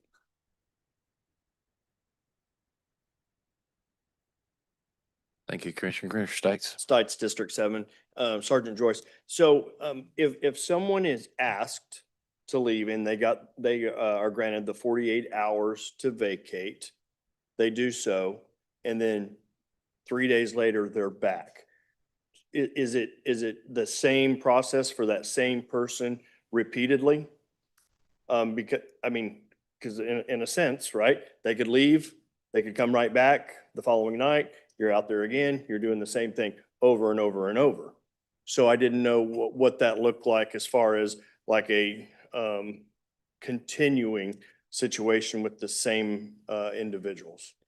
It could. Most of the time when you move them from one location, they move to another location until you make them have to move from that location again. It's not usually an immediate, they come right back to the same location, but as we have no places for them to go, all I'm doing is moving them around our city. Right. So eventually, are they going to end up back there? Probably. But it's not an immediate thing. It's not like, hey, leave now and they're back 3 days later. I haven't encountered that. They're usually moving around our city until there's a solution. We're just going to chase them in circles. Well, again, and I had mentioned this the last time, I mean, and I know we can only do so much, but housing is the answer of getting folks, you know, not pushed from place to place to place. But we also have to do something, and I don't, you know, and that's where we're at. Again, I think the mayor was very compelling when he had mentioned last time that our churches banding together to try to approach this. And I know some of them are working very hard at it right now. I already know they are. But how do we approach it at a bigger picture to get more people involved to actually eliminate the unhoused versus just shuffling? Thank There you. needs to be a lot of discussions to move things forward, but as far as like people are saying, you know, homes, not handcuffs, they're correct. You're not going to arrest someone out of being homeless. But this is just a way to get, it's in our house. So law enforcement, we have to address it. So we need everybody to be doing kind of the same thing versus you're doing one thing, you're doing another, and I'm doing another. We need kind of a uniformed approach. There needs to be more conversations and more efforts being put towards now how do we solve homelessness? We're only one component within that.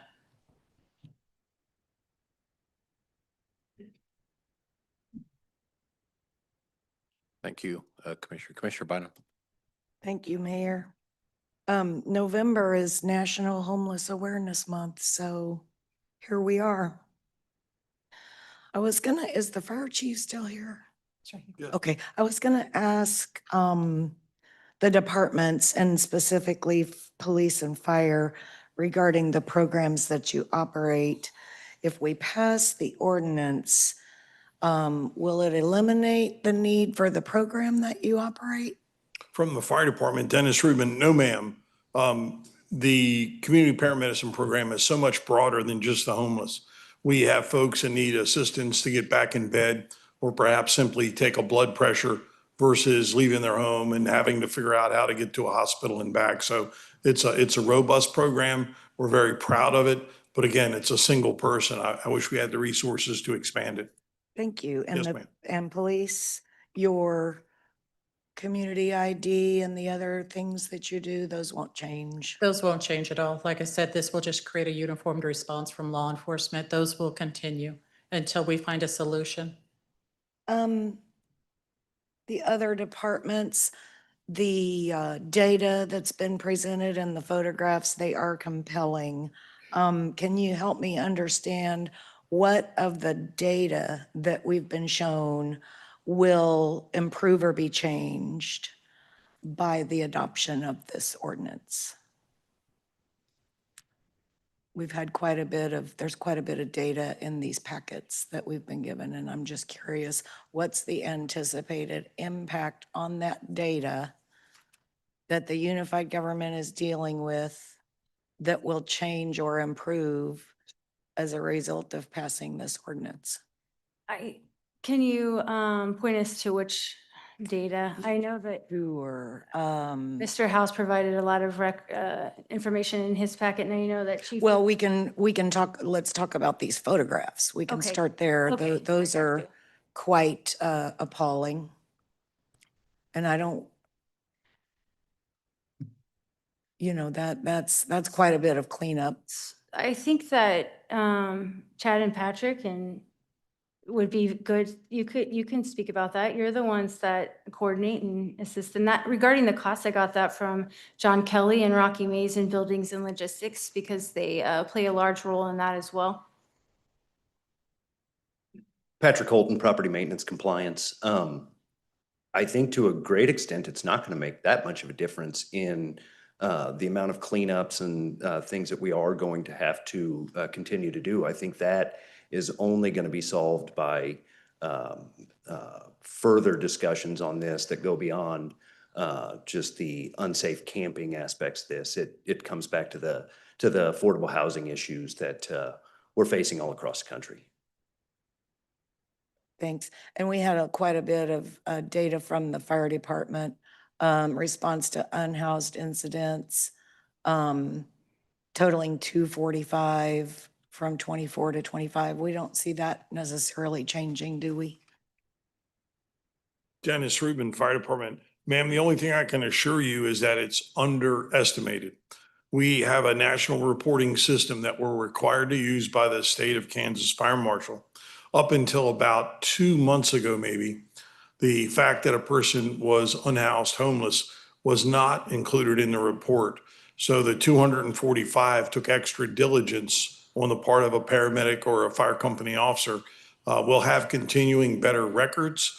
But quite frankly, we probably, I would estimate 4 or 5 calls a day where folks are in distress and need some kind of help, whether it's exposure, perhaps it's an overdose of some kind, or simply slips and falls.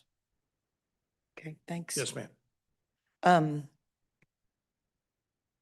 Master Sergeant Joyce, can you talk to us about what enforcement looks like? I think you kind of addressed that a bit with Commissioner Stites' question.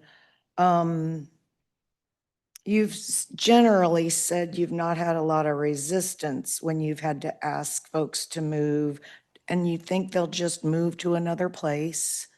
I That don't is- want to, okay, you do think they will. And with regard to the penalties, is there a sincere belief that if someone's finally provided with a citation for a violation, that that person is going to show up to court? Some do, some don't. And there's many homeless that have been cited for things, and sometimes they go and some don't. It's each individual person. Some it concerns them because they don't want to run into law enforcement, and now they have a warrant. Some do, some don't, and it's each individual that happens there. But as I said, since we developed our process, we've never had any of them tell us no. They just move. To another place? Yes, to another, we're chasing them Where around the city. behaviors remain. Yes, yes. To our legal staff and to each and every person that works for the, especially PD and fire, that works for the unified government, that is boots on the ground, dealing with, I think, the aftermath, if you will, of this issue that our community faces. I just want you to know that what we're asking you to do is hard. And I hope you recognize that we know that. It's not unnoticed, and I thank you for what you're doing. And I'm confident that you do it with as much grace and humility as you are able. There aren't easy answers to this. I'm not convinced this is much of an answer at all, although I will concede, Master Sergeant, that it gives law enforcement some uniformity, as you say. I just hope our commissioners will step forward and continue to help us by supporting the efforts of Commissioner Dr. Hill and Tom Lally and the task force that's been working so diligently as we try to bring forward a shelter with wraparound services. It won't be, that also won't be easy. And Chief Anderson, do you know if there's data from any of the other hundreds of communities that have adopted an ordinance like this that it was helpful? I don't know that we pulled any of that, but I can tell you Portland, Oregon, Seattle, Washington are some of the biggest cities that have them, that are dealing with the same kind of issues that we are. Lawrence, for an example, had a camp that they set up and were monitoring, and that didn't work out because I believe some of the crime issues that were related to that became an issue. I would add to that I think what Lawrence saw this year with a year-over-year decrease in their homeless count was a dedication to standing up a shelter. Did you have another comment you wanted to? Yeah, the only comment I want to make, you were talking about, some of these pictures were really bad. Well, I'm going to be honest with you. We do a lot of things at the police department going after homeless camps unless we receive a complaint from somebody in the community. That's when we have to take action, like the levees, everything that happened around there. Well, a lot of us didn't even know there was camps back there until they began working on the levee and said, hey, you got to get these people out of here. They can't be here. So, you know, some of them were there for many months before we were made aware of it because we didn't know and we weren't looking for them. You know, it's just the complaints from the community that we get that we have to act on. Yeah, that's the one. And I appreciate everybody and everything you're doing, again, to be dignified in the way you're doing it as well. Thank you. Thank you, Commissioner. Commissioner Lopez. Yes, so there's a picture that you had on there with, next to the train tracks. And so at what point does the railroad police get involved? Because now that's federal. And I'm surprised that the railroad police come in, they're federally going to charge them. And that'll be out of your hands. And now these homeless folks are dealing with federal charges. And then, when are the state and federal fish and game going to get involved with all the trash? Now you're hurting wildlife. At some point, you're hurting wildlife. You see the wildlife like all over where there's trash, and then you'll see, I mean, obviously there's no ocean around here, but you will see animals with stuff wrapped around. They get all entangled in plastic and suffocate. And at what point is Fish and Game going to get involved that, hey, this is a problem? And now that's going to be out of our jurisdiction hands because now these homeless folks are now dealing with, and that's one guy you don't want to be playing games with is a federal game warden. As of yet, they've not gotten involved. So the one where the railroad, near the railroad tracks, they just helped clean up. They didn't talk about doing anything else with it. So as far as them doing their enforcement, that's up to them. I don't control state or federal. I do know that we had contact with some of them as far as the railroad, and they have that option to step up and do what they need to do because we don't control them, but they haven't. So I can't answer for at what point will they get involved because I have no idea on that. They haven't as of yet. Yeah. Well, like last year I was down by the river over there at not Call Point, but the Turner Boat Ramp.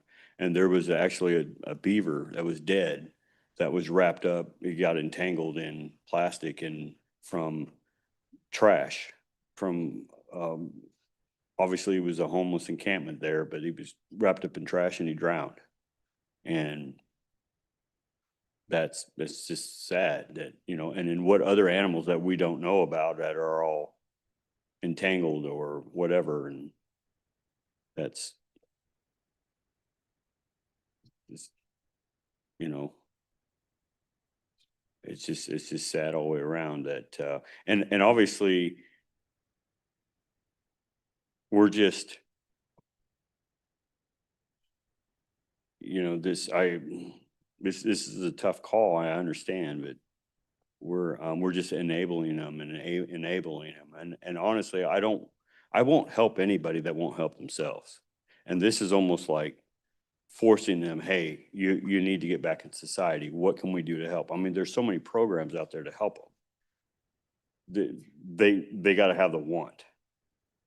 And I understand there's a lot of mentally disabled, you know, just like it was a few months ago, I was back in the summertime. I bank it over here at 18th and I-70. There was 2 homeless guys over there. And it was the coolest thing I've ever seen where they were drawing on their art pad. And when I stopped to see what they were drawing, and I swear it looked like Picasso's. I mean, I was like, why aren't you guys in where you should be in like some big art gallery somewhere? There's a guy I know that was a phenomenal artist, but he wanted to be homeless. He did not, and one day he died, and all of a sudden his son shows up out of nowhere in this expensive car, in a huge expensive car. Come to find out, he's the number 2 guy for PlayStation. And I asked him, I was like, this was your dad? He's like, yeah, I could have built him the nicest house, but he didn't want it. And he would go through, his dad would go through people's dumpsters, or I'm not people's dumpsters, but dumpsters at place of businesses, and he would find trash. And then the trash was actually his material for art. And to see what he could build was awesome out of trash. But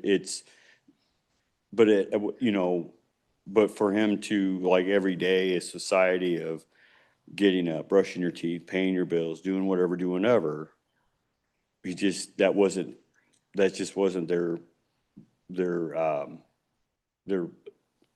mindset. Their mindset was just art, and just to see their art it was phenomenal.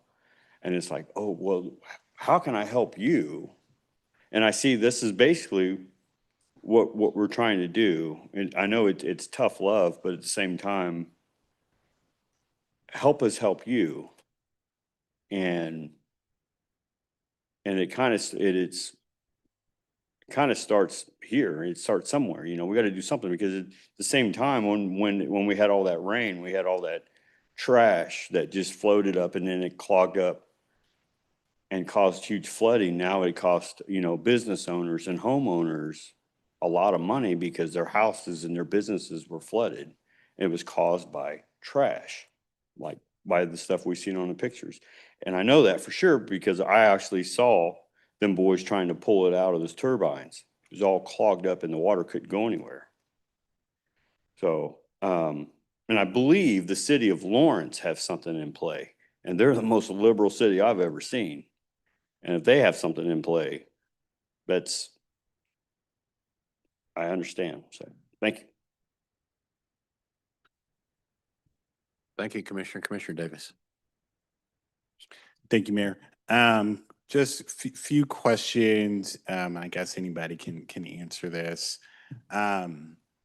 The language in there that is saying community service hours, right, in lieu of payment. Right. Do we have kind of research or best practices? I'm just thinking the scenario where if that is your particular situation, how are you able to, or are you able to show up and do community service hours when all of those things are happening within your life?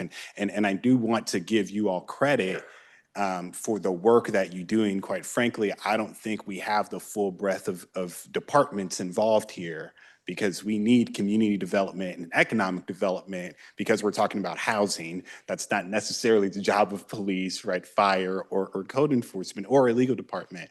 But I'm curious if in the research you all have found the community service hours in lieu of payment as a viable option. Obviously, I'm for a totally different approach, but any insight there on that? I don't have any insight. I know that the police department does run a program. So it would be available and it's an option, and it's a good alternative to a fine or jail time. But I did not do any research on the success rate of an unsheltered individual being able to complete that. Gotcha. And I appreciate the transparency. Within the situation, let's say somebody's found in violation of this, would they be, let's say they are currently unidentified. They don't have an ID, anything like that. Would they then be forced to get a ID? And the only reason why I say that is because if they are a repeat offender, what information are we using to determine that they are indeed the repeat offender? So I'm going to let Sergeant Joyce address that. I know that the police department is able to identify most of these individuals.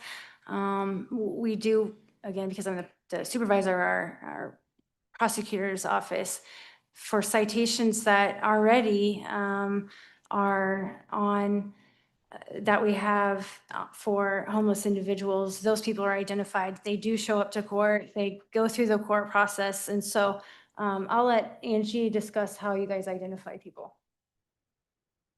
A lot of with the homeless population, we've developed a lot of rapport with a lot of them. So that's how we have gotten to know them. There's quite a few of them who have come to me and sat with me, done the application process to do the city ID program. So I've identified them through a lot of that. A lot of the same people who are using a lot of the same services are people that we are dealing with already. Can, say, Captain Cromwell identify someone that maybe he's never had contact with? Not necessarily. It really depends what information that they provide to him at the time that he's in contact with them. And so it's the same thing we deal with our citizens throughout the community. It's no different than the homeless population. I can go to your house and you give me a whole different name and not show me your ID. It's the same issue with homeless.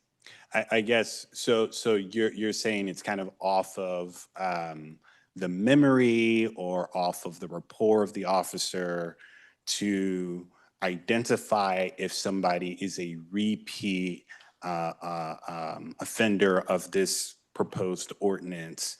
And I only say that because in the scenario I'm proposing, they wouldn't have, right? And some may, but many we know, and that's why the ID program exists, do not have identification. And so you're saying it would be off of that memory and that rapport to determine that person is the repeat Believe it offender. or not, when us in law enforcement, we deal with some of the same people day after day, and it's not just in the homeless Yeah, population.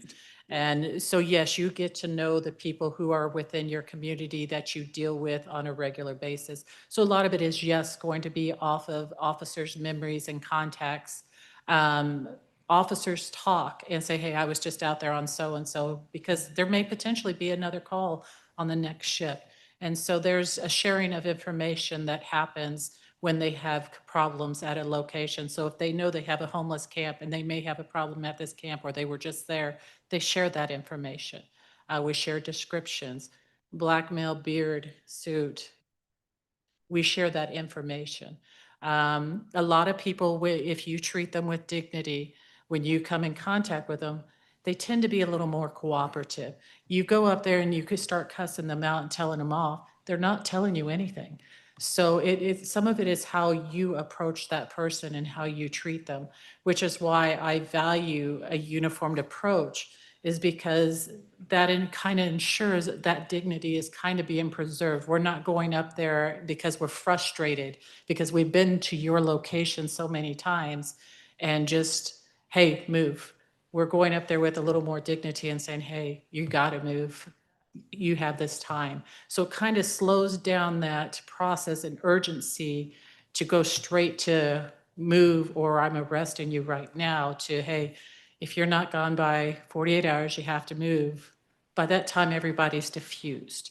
And so it gives that dignity back, and it's all about the approach. And so that's how we learn people's information, is how you treat someone. If I walked up to you and I was treating you pleasant and I say, hey, what's your name?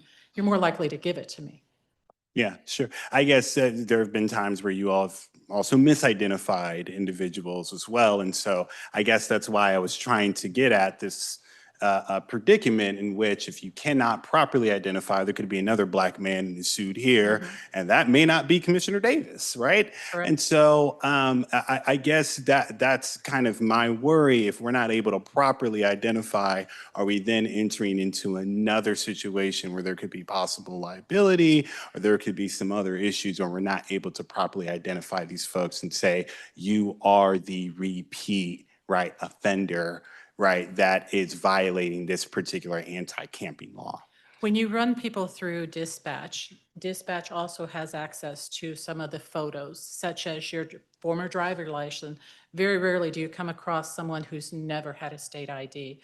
So dispatch has access to some of that stuff and is able to send some of that information to the officers in the field so that they can look and compare. I've had officers actually pull out their phone and pull up booking photos when they've been in doubt of who they're talking to, and they go, that's the same person, or no, that's not him, he's giving me the wrong information. So there are other avenues that can be used on that. And if totally in doubt, there is that possibility of booking them to see if they can identify them through fingerprints.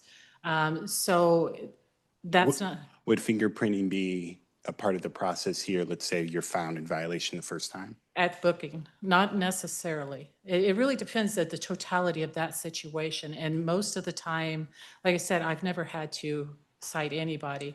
And by this ordinance, it is citing, but it's, if you've got someone who's 100% belligerent and you can't identify them, then you also have another crime called obstructing.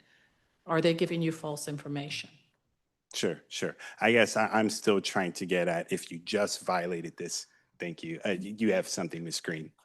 Yes, this is Wendy Green, Deputy Chief Counsel. Another thing I was going to say is it's not just the officer, you also have the prosecutor and the judge. So the prosecutor is going to see when this person comes to court, have they been convicted of this before? Because it's the conviction. They would have had to have been convicted of it before for the enhanced sentence to even come into effect. So that's going to be up to the prosecutor to ask for that enhanced sentence because they have in the system where that person with that identification who is in court in front of them has been convicted of that citation before, of that ordinance, has been convicted before, and then it will ultimately also be up to the judge. And that's also in the judge's system to see that, yes, that person has been convicted of that crime before, and now they are eligible for that enhanced sentence. So it's not just the officer that makes that determination. The officer might be the one to issue the citation, but it would be the prosecutor that also has all the previous information in front of them in addition to the judge. So it doesn't just stop at the. Understood. I guess where I'm trying to get at is, let's say at the time the first offense happens, that person has their haircut or they're bald. The second time it happens, they're, a full beard, right? And their hair, right, has grown out.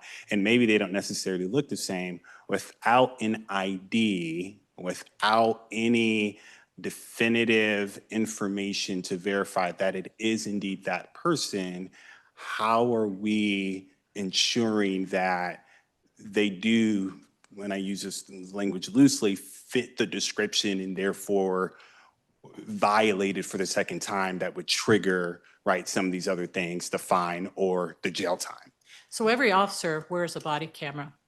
And so those body cameras are recording what, if I had a body camera on right now, it would be recording all of you guys right now.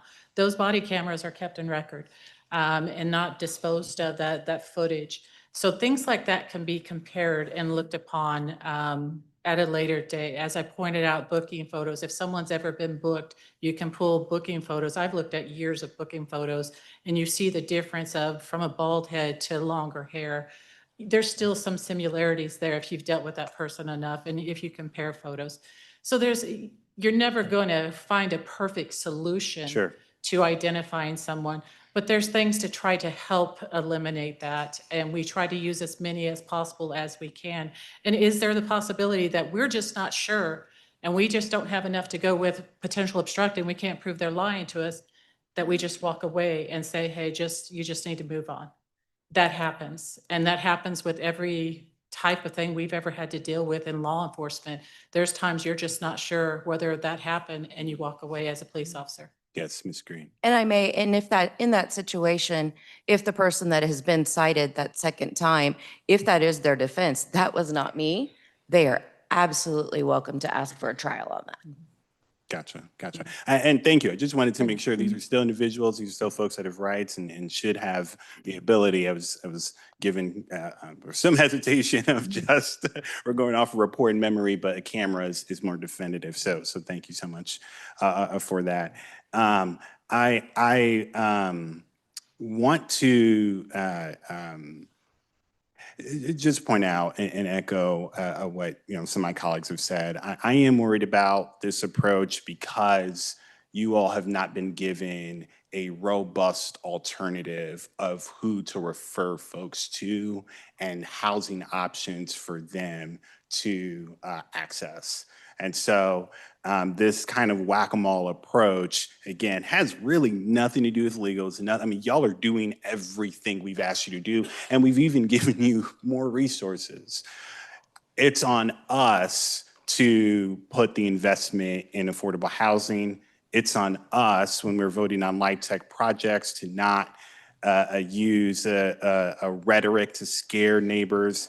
It's on us to make sure that when special use permits come up for nonprofits providing these wraparound services, that we're having this conversation and we don't forget. It is also on the folks that are in this room that aren't happy about this and want us to do more. We need the public to be more engaged in our economic development process. We need the public to be more engaged, particularly on the Planning Commission when these permits come up or change of zones come up.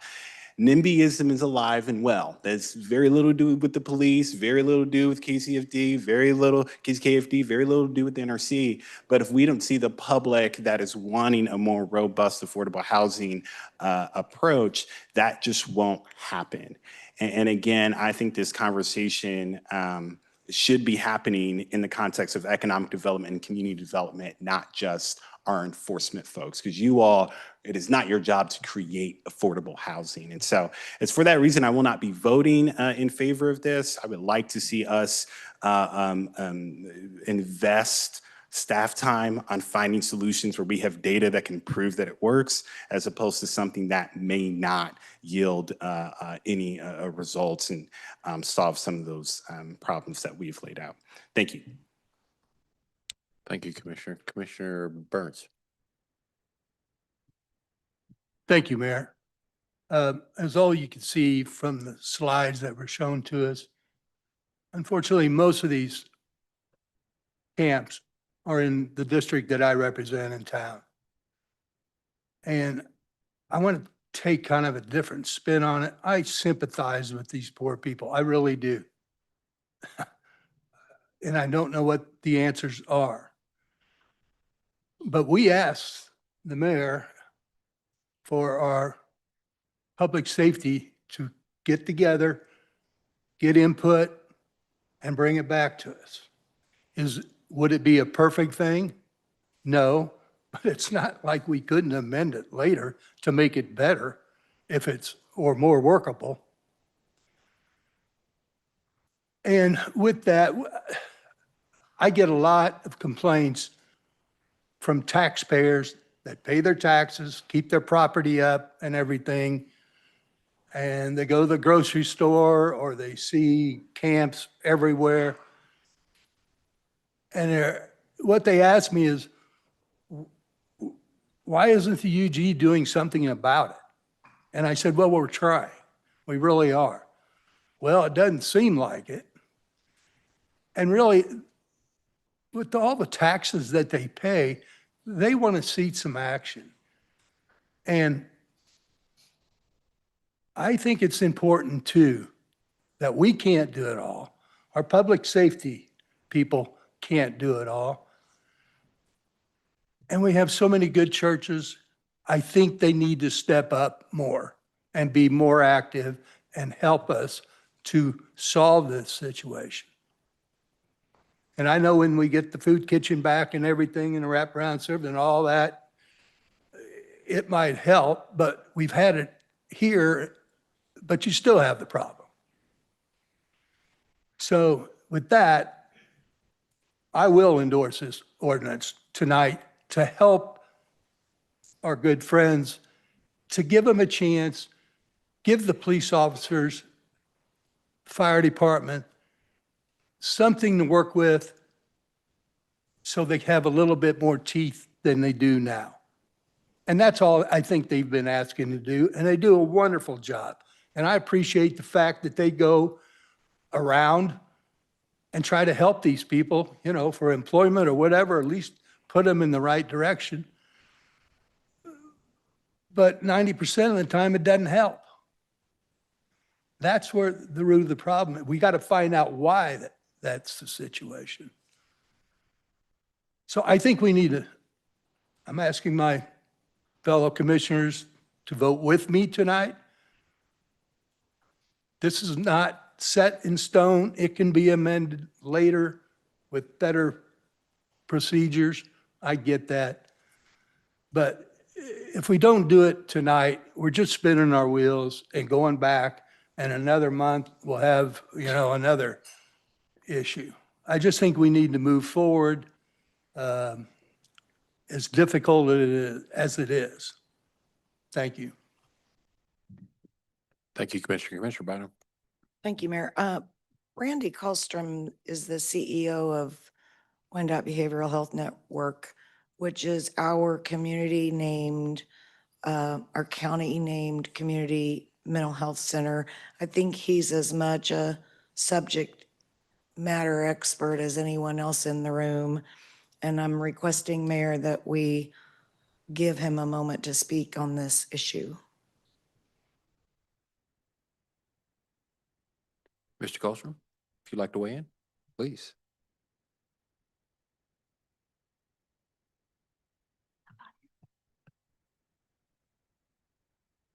Thank you, Mayor, members of the commission. Again, my name is Randy Kallstrom, the CEO for Wyandotte Behavioral Health Network. Included, we are the community mental health center serving Wyandotte County. We are the safety net. Many of you know me personally I know some of you for a long time. Part of our programming is Kim Wilson Housing and the Frank Williams Outreach Center. I will make my comments brief. Really 2 or maybe 3 points I'd like to share. One is the narrative of who the homeless people in our community are. It's not one size fits all. But I want to share 2 stories of people that I know personally, that I've known for the last 10 years. Both of them I met about 10 years ago. They have physical disabilities and mental disabilities. They're on Social Security disability income. That is their only source of income. When I met them 10 years ago, they were housed. Today, they're camping on the streets, unhoused, because their income from Social Security disability doesn't cover a fair market rent in Wyandotte County. Their sole reason for losing their housing was because their income simply is not enough. And there was nothing that could be done because there are not enough vouchers, there's not enough subsidies, there's not enough for affordable housing. And we need some long-term answers. I've been a part of the mayor's task force on homelessness for the last 4 years. We've submitted a plan to the mayor and to the administrator. There's some good plans in there. I think there was good support. It hasn't come to fruition yet. But I hope that the commission will continue to support those plans.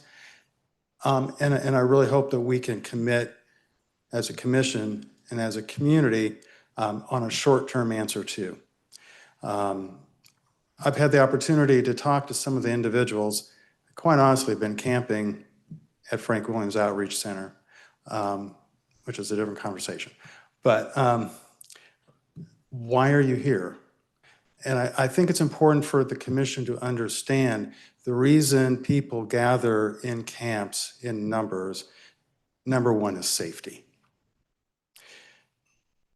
One of the reasons that they were camping outside of the Frank Williams Center is because our parking lots are lit. And oddly, I never would have thought about this, but because we have cameras. These are individuals that are simply seeking a safe place where they can sleep at night. And I just think the personal narrative is important for you as you make this consideration. I know Sergeant Major Joyce, Colonel Anderson, these are good people. I think the hearts of each of the commissioners is not here to be punitive and criminalize being homeless. But as has been pointed out many times already this evening, this doesn't solve the problem. I'm going to challenge you. If you vote for in favor of this, or if you don't vote for in favor of this, publicly commit to an emergency shelter in Wyandotte County in 2026. Thank you.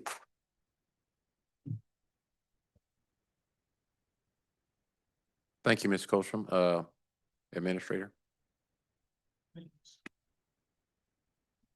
Thank you, Mr. Mayor. I think what we've heard tonight is just how complicated this issue of working with our unhoused population within Wyandotte County. I was at the last unhoused task force meeting, and it got to the point where when we were talking about something simple about relocating Willagill somewhere else because we have an obligation to do that with our agreement with the community college. We looked around the UG to find a place to relocate that service. When those neighborhoods found out we were looking in their neighborhood, we got calls and said constantly, not in my backyard. And that was Midtown, that was 38th Nebraska, that was in West Bottoms, and a few other locations. Because of what the image of the unhoused has in our community. We've heard from our downtown businesses, they don't like what happens at the bus terminal. They want something done and have them moved. As Randy said, we have no place to move them. And so when you have this dynamic that's here, what I heard today was we're trying to provide balance between how do we show compassion and dignity to those who find themselves or choose to be unhoused, at the same time as when their activities impinge on the rights of other people. And we as a government cannot ignore that. So this is just one tool, I think, that we have for consideration of our council to help provide that balance. Doesn't solve anything.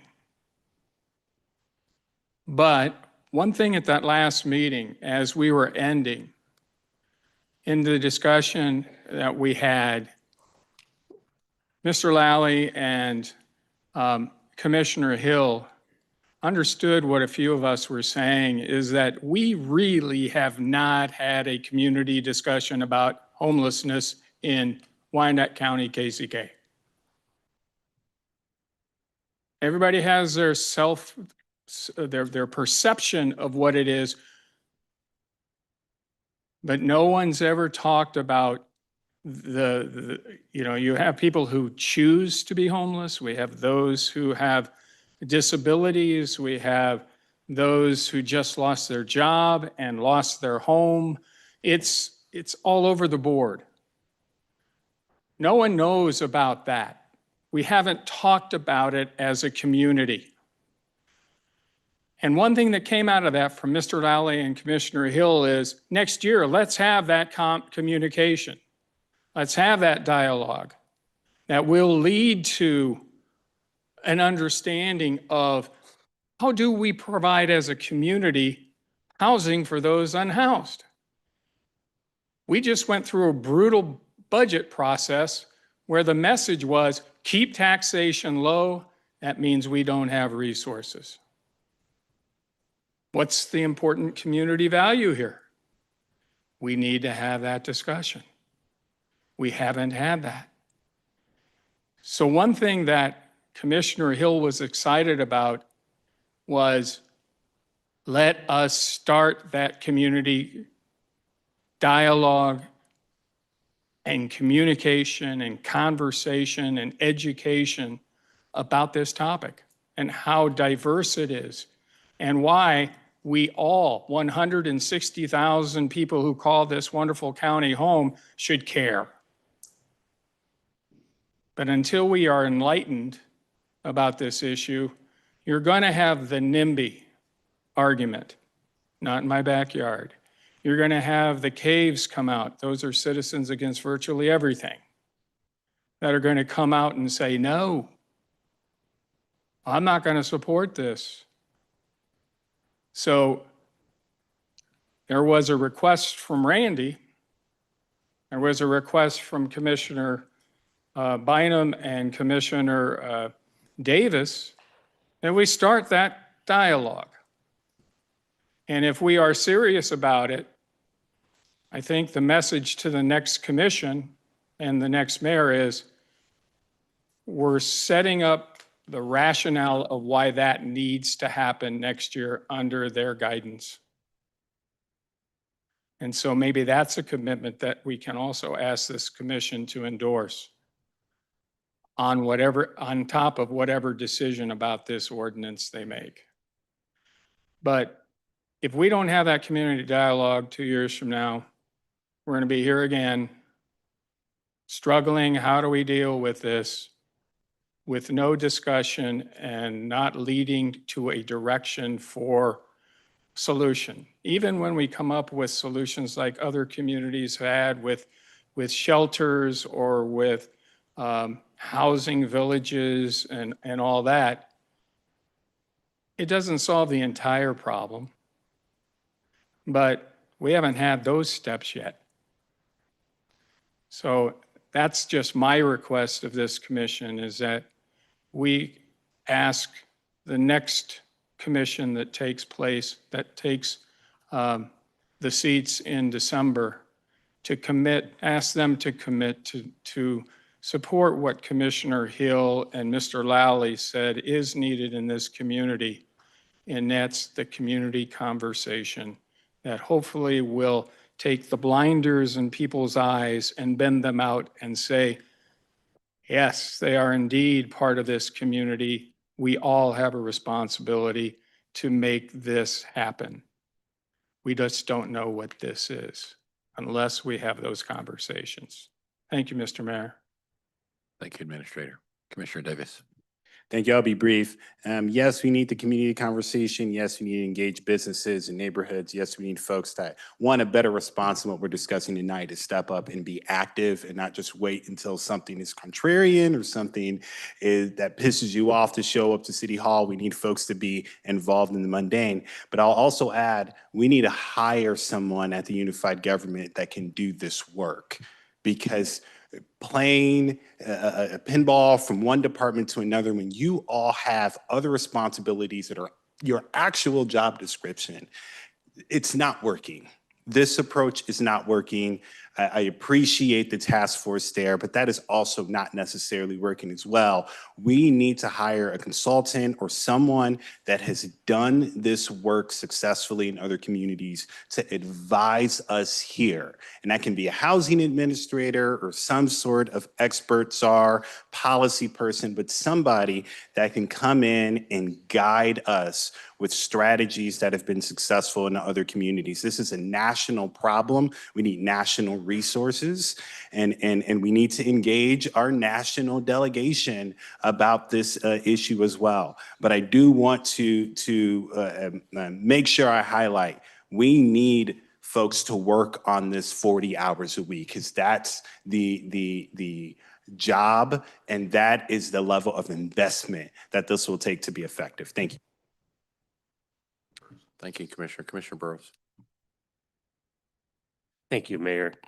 Well, here we are again tonight. It's been, I've served on this mission 8 years, and for the last 4, Mayor, there's been discussion every year about this homeless issue. And it is an issue that's taken a tremendous amount of time and effort and emotional comment from many people across the community. Ms. Meyer, I want to thank you for the time that you gave this ordinance. It has been a while since it was requested. There's been much discussion, task force work. There's been public input, and here we are again tonight discussing it one more time. Thank you for your patience with us. Mr. Rubin, your firefighters do yeoman's work throughout the community. You gave a financial number this evening and said it could very well be an underestimate. What people aren't seeing is the amount of calls you get for the overdoses and the trauma it has on the responders that show up. And same with Sergeant Joyce and Colonel Anderson. What you see on a daily basis is not something that we can even fathom, and the people you have to interact with. But it's been mentioned that that maybe we should reach out to our federal partners. We have. I've sat in a meeting with the mayor and our congressional delegation members, and they flat out said, if you can find a program that works, we'll find the funding. But they're on a national level, and they struggle to find programs that continue to be successful. We've heard we need more services. Well, we provide food services. We provide temporary shelter in extreme heat and cold. We provide transportation free of charge. We the monitoring that goes on by our police and fire, as well as those organizations that come out and meet at the camps. We have very little arrests and very little jail time that's handed out or addressed with this population. And that's not a bad thing. It's showing a sympathetic, understanding side. The cleanup aspect, those resources are a health and safety issue that need to be addressed. That we've heard from the pictures tonight and from those that stated in the conversation what they've witnessed in these camps. Well, I, like Commissioner Burns, represent an area that has a lot of these camps in them, and I hear from the public and my constituents about coming home and finding somebody sleeping in their garage, coming home and finding somebody sitting in their living room with a weapon, not wanting to leave, scared to death to call the police, and then they finally get them out of the house, being accosted when they're going from their car to their home. These are the calls that we get as commissioners. And I have taken the personal liberty when I got a call one night down on the one on under Mill Street Bridge. And they were breaking into a building next door, and the business owners were very concerned that there was going to be a fire. And I believe, Chief, there was a fire down there at one time, but they were concerned that it might just go on down, not knowing what was at the camp. And I made comment, well, if you'll meet me, we'll go down there. They suggested I not go down there, that there was a group of violent individuals there that they've tried to approach, tried to talk with, and they were threatened and left. These are the kind of things, and that's not the first one. I've walked from here to Memorial Hall and been accosted twice and confronted physically, and had it, one of them was monitored by one of our deputies. And I'm just very pleased that we're having this discussion. It's unfortunate. It's in the coldest time of the year getting ready to come forward, when we had all summer to work on it. All summer for the community individual groups to come together and say, hey, I've got 8 beds I can identify. Hey, I've got this resource we can put together. I can raise $20,000. If you can raise 20, we can collaborate and find a place to shelter these individuals during heat and cold. I've also had to work with the railroad in reference to issues that were going on behind businesses, and the camps were getting so close to the tracks, the trains were concerned they were going to end up with a body down there. I've worked with KDOT because of the fires that are being built under our overpasses, and actually visited with KDOT one time about one of our bridges that was one of our major overpasses, and there was a fire underneath it 2 nights in a row, and they were not little fires, they were barrel fires, and if it compromised that bridge, we would have another bridge down. So we've also been contacted about the drug paraphernalia at a kid's park. When the kids show up to play and there's drug paraphernalia, used needles, things like that laying around, it's not what our children need to see. They see enough as it is. They're exposed to so much more than we were exposed to as young people. So I hear this NIMBY as commissioner, we have to do something, but don't do it here. And that's why we're where we're at in the location downtown. But with that comes a cost, because now you have disinvestment in our downtown. We have businesses that want to leave this community because the customers don't feel comfortable with coming down here. How do we address that? They can hire additional security. That's a cost to business, something they shouldn't have to be doing. And, you know, I think when we talk about this homelessness, houselessness, however you want to paint it, there's those that are ready to fight about it, that are passionate about it, and I understand that. But, you know, I think we're coloring all issue with the same brush. That we're hearing about the homeless family, we're hearing about the homeless widow, the homeless widower, the person that lost their job. We're not talking about the transient that's riding our buses and going to different spots in the community and doing his criminal or their criminal activity, leaving the mess for the public to clean up, disrespecting the property owners and disrespecting our values here in Wyandotte County and disrespecting our community. When they walk out of the food kitchen, I've sat up there and helped do my best to guide them to services. Randy, thank you for the mental health services you provide in our community. It has been a challenge ever since I've met you 20 years ago in reference to the mental health issues we have in Wyandotte County. However, I've witnessed them leave the kitchen, take one or two things out of the bag, walk around the corner and dump the bag.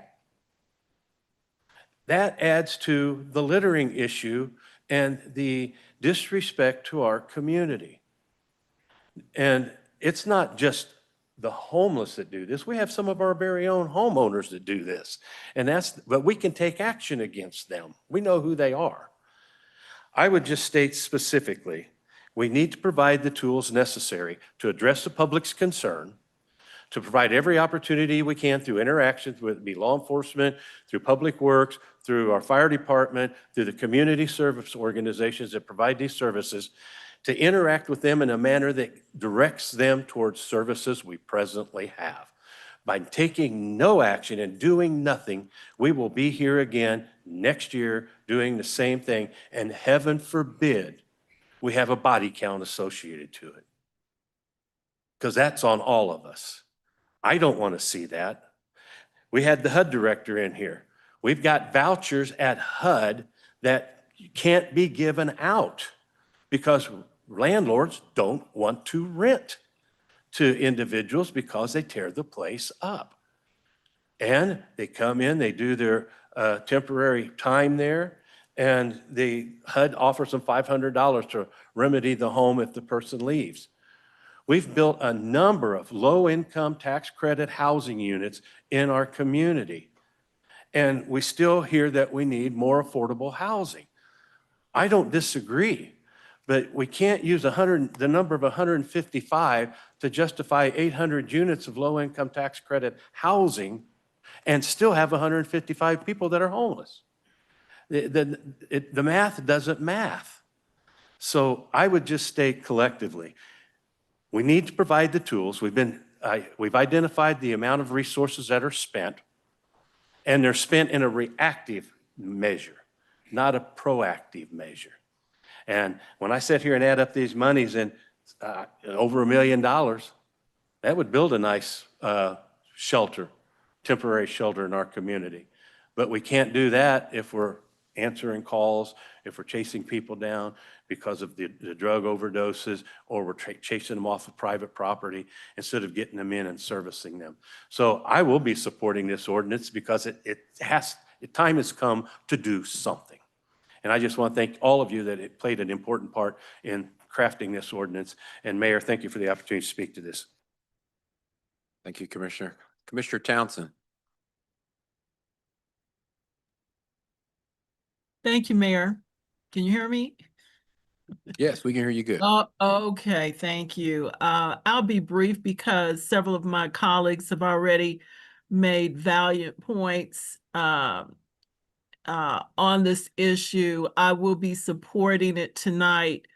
We talk about the problem of homelessness. It is a multi-headed hydra.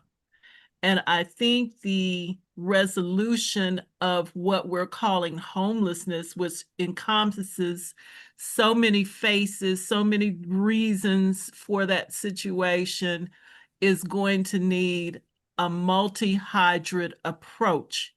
Tonight's offering is only one mechanism, but I think it's a very much needed one for some of the reasons that Commissioner Burrows just addressed, Commissioner Burns such addressed. It's another code enforcement mechanism. And as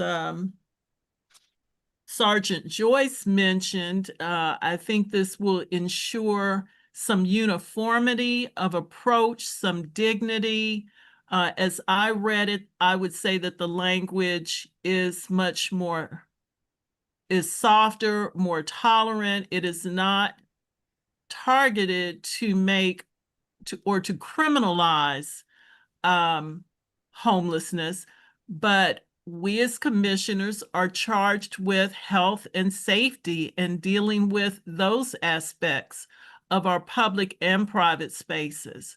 So for those reasons, I will be in support of this, knowing this is just one prong, hopefully, to the solution. of why there is homelessness and what we can do to help resolve it as a governmental entity. Thank you. Thank you, Commissioner. I think for me, I agree with Commissioner Townsend, that these are hard decisions. I don't know, what's causing the increase in homelessness, and I've been to a lot of meetings. I've gone to mayor's conferences, several since I've been mayor, and no one has a solution to the problem, but we know it's a growing problem. I don't know if it's more an individual responsibility, because when you talk about mental illness, when you talk about drug addiction and that impact that it's having on our society, when you talk about those that have acquired criminal records, felonious, you know, and they're dealing with those consequences after they come out because of choices they made. We talk about housing a lot. You have some individuals, and I've met some, they don't want help. They love living off the grid, and they can tell you where every shelter is, where you get your food, where you can get a coat, and where you can shower. And they're a small percentage, but when I was the public safety director over the Housing Authority of Kansas City, Missouri, I met some of those individuals, and we offered them vouchers, and they said no. This is my lifestyle. So you have that small element as well. It seems to be an increase in homelessness and in our nation, not just here. There's communities dealing with this issue all over this country, and no one has found a real solution to it. I don't have the answer. I've been to San Antonio. They have an awesome facility there that provides the best wraparound service, a bridge to housing. But that was a $100 million facility that was donated through a donor. And it costs a lot more money to keep it open, but the investment's well made. But even with that, if you talk to the curator there, that has not shown to be a solution to the problem. It is for those working poor that lost their job, or those families that need a leg up, that need support and assistance with housing. But then you circle right back to those individuals with mental illness and drug addiction. Those are challenges. And that cause, and that's those individuals need intense supervision and assistance to make sure that they can stay on the right path, and that costs money. But talking to mayors across the country, and I've sat at round tables with some of the most notable mayors you would find anywhere in this country, well-known mayors, big city mayors, and we all agree that throwing money at this issue has not been a solution. I've talked to legislators, and Commissioner Burrows is right. I've gone to DC, and I've asked for money to assist us with our issue here. Some legislators have balked at me and said, I'm not going to throw good money at bad programs that don't, you can't show me produce positive results in moving people from poverty to prosperity. And there's no data to show that. I think we've said before, and I've talked to some non-for-profits, and you know, it was interesting when I sat around the table with some of those mayors. One mayor, and I'm not going to name who it was, but he termed a phrase I'd never heard before, and he called poverty profiteer. And he explained what that meant. And he said that, you know, we need to be on the lookout for poverty profiteers because those exist.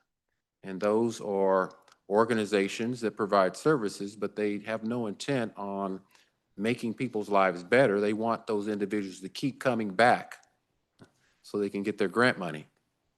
And so there's really no plan to help these people move from poverty to prosperity. I'm not saying we have that here, but I did mention at my last meeting that every non-for-profit that works with these groups of individuals of unhoused, part of their mission statement should be to go out of business. That should be the ultimate goal, to go out of business, because they've improved the quality of life for so many people that their services are no longer needed anywhere. That should be the goal, because it is truly about people's lives. And I go back to, it's a life, health, safety issue. It is unhealthy. It is unsafe. I've seen these camps. I've been in them as a police officer, as a public safety director. I've been in them. It's unsafe for anyone to be in these encampments. And there's a lot of things that go on in these camps that the police probably didn't mention tonight that I know about from my experience, that go on, that aren't reported. Heinous things that aren't reported. Because sometimes these folks don't know who to go to report, or they're afraid to report. It's unsafe to light a fire under a bridge or in a house where it may burn down on you. It's unsafe. For me, it's about how do we improve the quality of life? How do we save people's lives and bridge them to the resources they need so they can become productive neighbors in our communities?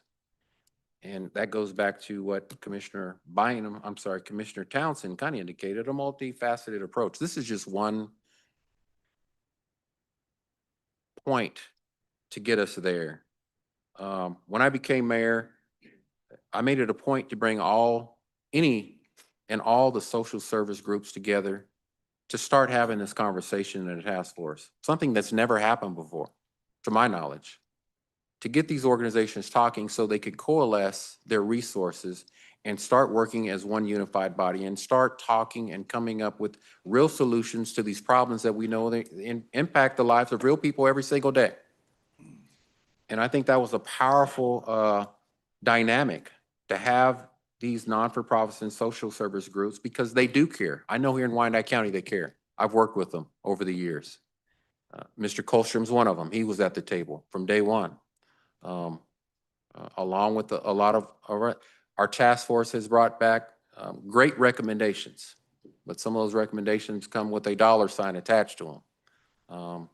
Tom Lally is the chair, and Commissioner Hill, before she became a commissioner, was the co-chair. She's still the co-chair. Great recommendations. I think this policy is just one step. It's a first step. One thing that I was insistent on when I talked to Ms. Myers is we need to make sure that whatever policy we put out there, that it is community driven and that we don't let the concerns of our community go on deaf ears. And she did her best based on what she could legally do to try and incorporate a lot of the concerns and recommendations that were brought forth, not just from the task force after the fact, but from the first meeting that we had on October 2nd. So this is a policy that not just our police and our fire, but a lot of our public officials here at the Unified Government are saying we need the continuity to have a better direction on how to deal with this. And have a level of, hopefully, a policy that will add a level of deterrence and a bridge to get these individuals to the right services. I know that there are several organizations that the police department, I think that was a question raised by one commissioner. There are several organizations that I know, because I worked on the police department, that will refer individuals we come across to social services. Oftentimes they're overwhelmed. There's no beds, there's no room, they have nowhere to go,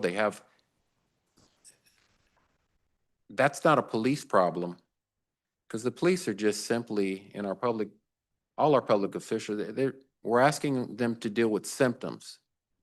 But at the end of the day, I agree with our administrator, there has to be a strong conversation and a commitment and an investment, because right now we're spending money cleaning up There's a revolving door. If these individuals do go to jail, and I'm not saying just because they're homeless, but a lot of these folks do commit crimes. We don't want to talk about it, but they do commit crimes. Not all of them, but some of them do. But they're not the only ones. A lot of people that aren't homeless commit crimes. Difference with these individuals is they don't have an ability for restitution and to be able to answer appropriately to the court. I think that's where this policy comes in. I know one of the recommendations from the task force was a facility. And I believe, if my memory serves me right, the majority of this commission, and I want the public to know, has committed to a facility that will be the new Willa Gill at some point, that provides enhanced wraparound services. That's the goal. The struggle has been nobody wants it in their backyard or even nowhere near them. And I've talked to folks. We even purchased land and we started getting complaints saying, get it out of here. So hard decisions are going to have to be made. And this community is going to have to get beyond saying unified government, fix it, because it's not a unified government problem. It is a community problem. And people are going to have compassion in their hearts if they're serious about fixing this issue to say, put this facility here and let's help get these folks back on their feet and on a pathway so they can become contributing neighbors in our community. That's an investment not just this unified government is going to have to make and embrace, but this entire community. It's ludicrous to say fix the problem, but nobody wants the problem fixed anywhere near them. These are people's lives, and they have to go somewhere. And we have to work together to find solutions. And I think that for every problem, there is a solution. And I think Kansas City, Kansas, and Wyandotte County can create a model for this nation where none of these big cities can find solutions. We can find a solution here. And I know that commitment to a facility with enhanced wraparound services at the new Willa Gill could do just that, but it's not enough. We talk about affordable housing all the time. I can't tell you how many times that I've sat here and one of the most hurtful things being mayor was seeing this chamber packed out with people during budget season. And they come up and they come to that mic and say, if you raise my property taxes or my BPU fees or whatever the case may be, I'm going to be homeless. So we can build all the affordable housing you want, but if you keep taxing these people, you're taxing them into poverty or out of our community. And somewhere there has to be a balance because you can't have both. And this is still one of the poorest communities anywhere you would find in the great state of Kansas. Still. So we have to be thoughtful about what we do and intentional about how we treat our people. Because we say, oh, build more affordable housing. Okay, but if we keep raising taxes on that affordable housing, it becomes unaffordable. And I think that was mentioned tonight when someone said that their Social Security and their benefits just can't cover their expenses anymore. So we have to find out a balance and really figure out what are our priorities and what are our values as a community. And we have to agree. And it has to be community driven because it shouldn't be just about what this unified government wants, because I keep saying it, this unified government should never be unified or perceived to be unified within itself. It should be unified with this community and the majority of this community. And there are people in this community that say, and I heard it from some of our commissioners, we have got to do something with this problem. So I hope that this conversation will continue. I'd like to recognize our mayor-elect and her entourage. She's been listening attentively, and I know that her wheels are turning, and I'm confident that this conversation will continue under her leadership and the leadership of the next commission and those commissioners that'll still be here. And I'm excited about what that potential may bring forth. So thank you, Mayor-elect, for sitting through this with us, you and your entourage. I tend to always support our staff, especially our public safety officials. They're out there, front lines, in the trenches, trying to deal with this, and they're asking for clear direction. They're asking for guidance and some uniformity that can better help them do the job that we're asking them to do, that they shouldn't have to do. I can tell you, when I went to the police academy, there was no training on how to deal with homelessness. And I don't know if there's a training module on homelessness and poverty. I don't think that that's part of KLTC's training. Not saying it shouldn't be, but it's not. We're asking them to do something that they were never trained to do and never trained to, and they don't have the resources. They're understaffed to deal with. And they told us tonight that they only deal with these things when they're called because you got residents that are concerned. A life, safety, health issue. It's unsafe. When you talk about biohazards of defecation, urination, and whatever else may be there, rodents, insects, and all those things that brings, that's not just unhealthy for those people that live in those conditions. It's unsafe for them, but it's also unhealthy for people that may come into contact or around that. It's unsafe for our public safety officials and our UG officials that are asked to go in there and clean that up. Is this a solution? No, but it's a good first step to a multifaceted approach to find a real solution to this problem, and I think this is the first step. Are things going to happen quickly? No, but I believe that this is the first step to good things happening along the way. And so I ask and I share with some of our commissioners that we support our public safety officials in their requests, that we give them some clear direction and some guidance on how to better address this issue moving forward. And Commissioner Burrows. Mayor, I'd like to make a motion to approve the unsafe camping ordinance. Second. There's a motion, there's a second. Clerk, roll call. Can we clarify who was the second, please? Lopez. Roll call, Lopez, Aye. Stites, Aye. Davis, No. Bynum, No. Burrows, Aye. Townsend, Aye. Burns, Aye. Mayor. Aye. The vote is 6-2. The motion carries. All right, thank you. That takes us to the consent agenda. Do any members of the Commissioner and County Administrator wish to, and again, thank you, staff, Ms. Myers. I know you put a lot of work in this. You worked all summer on this, and you need to be commended. You worked hard on this, so thank you. Thank you. Thank you so much.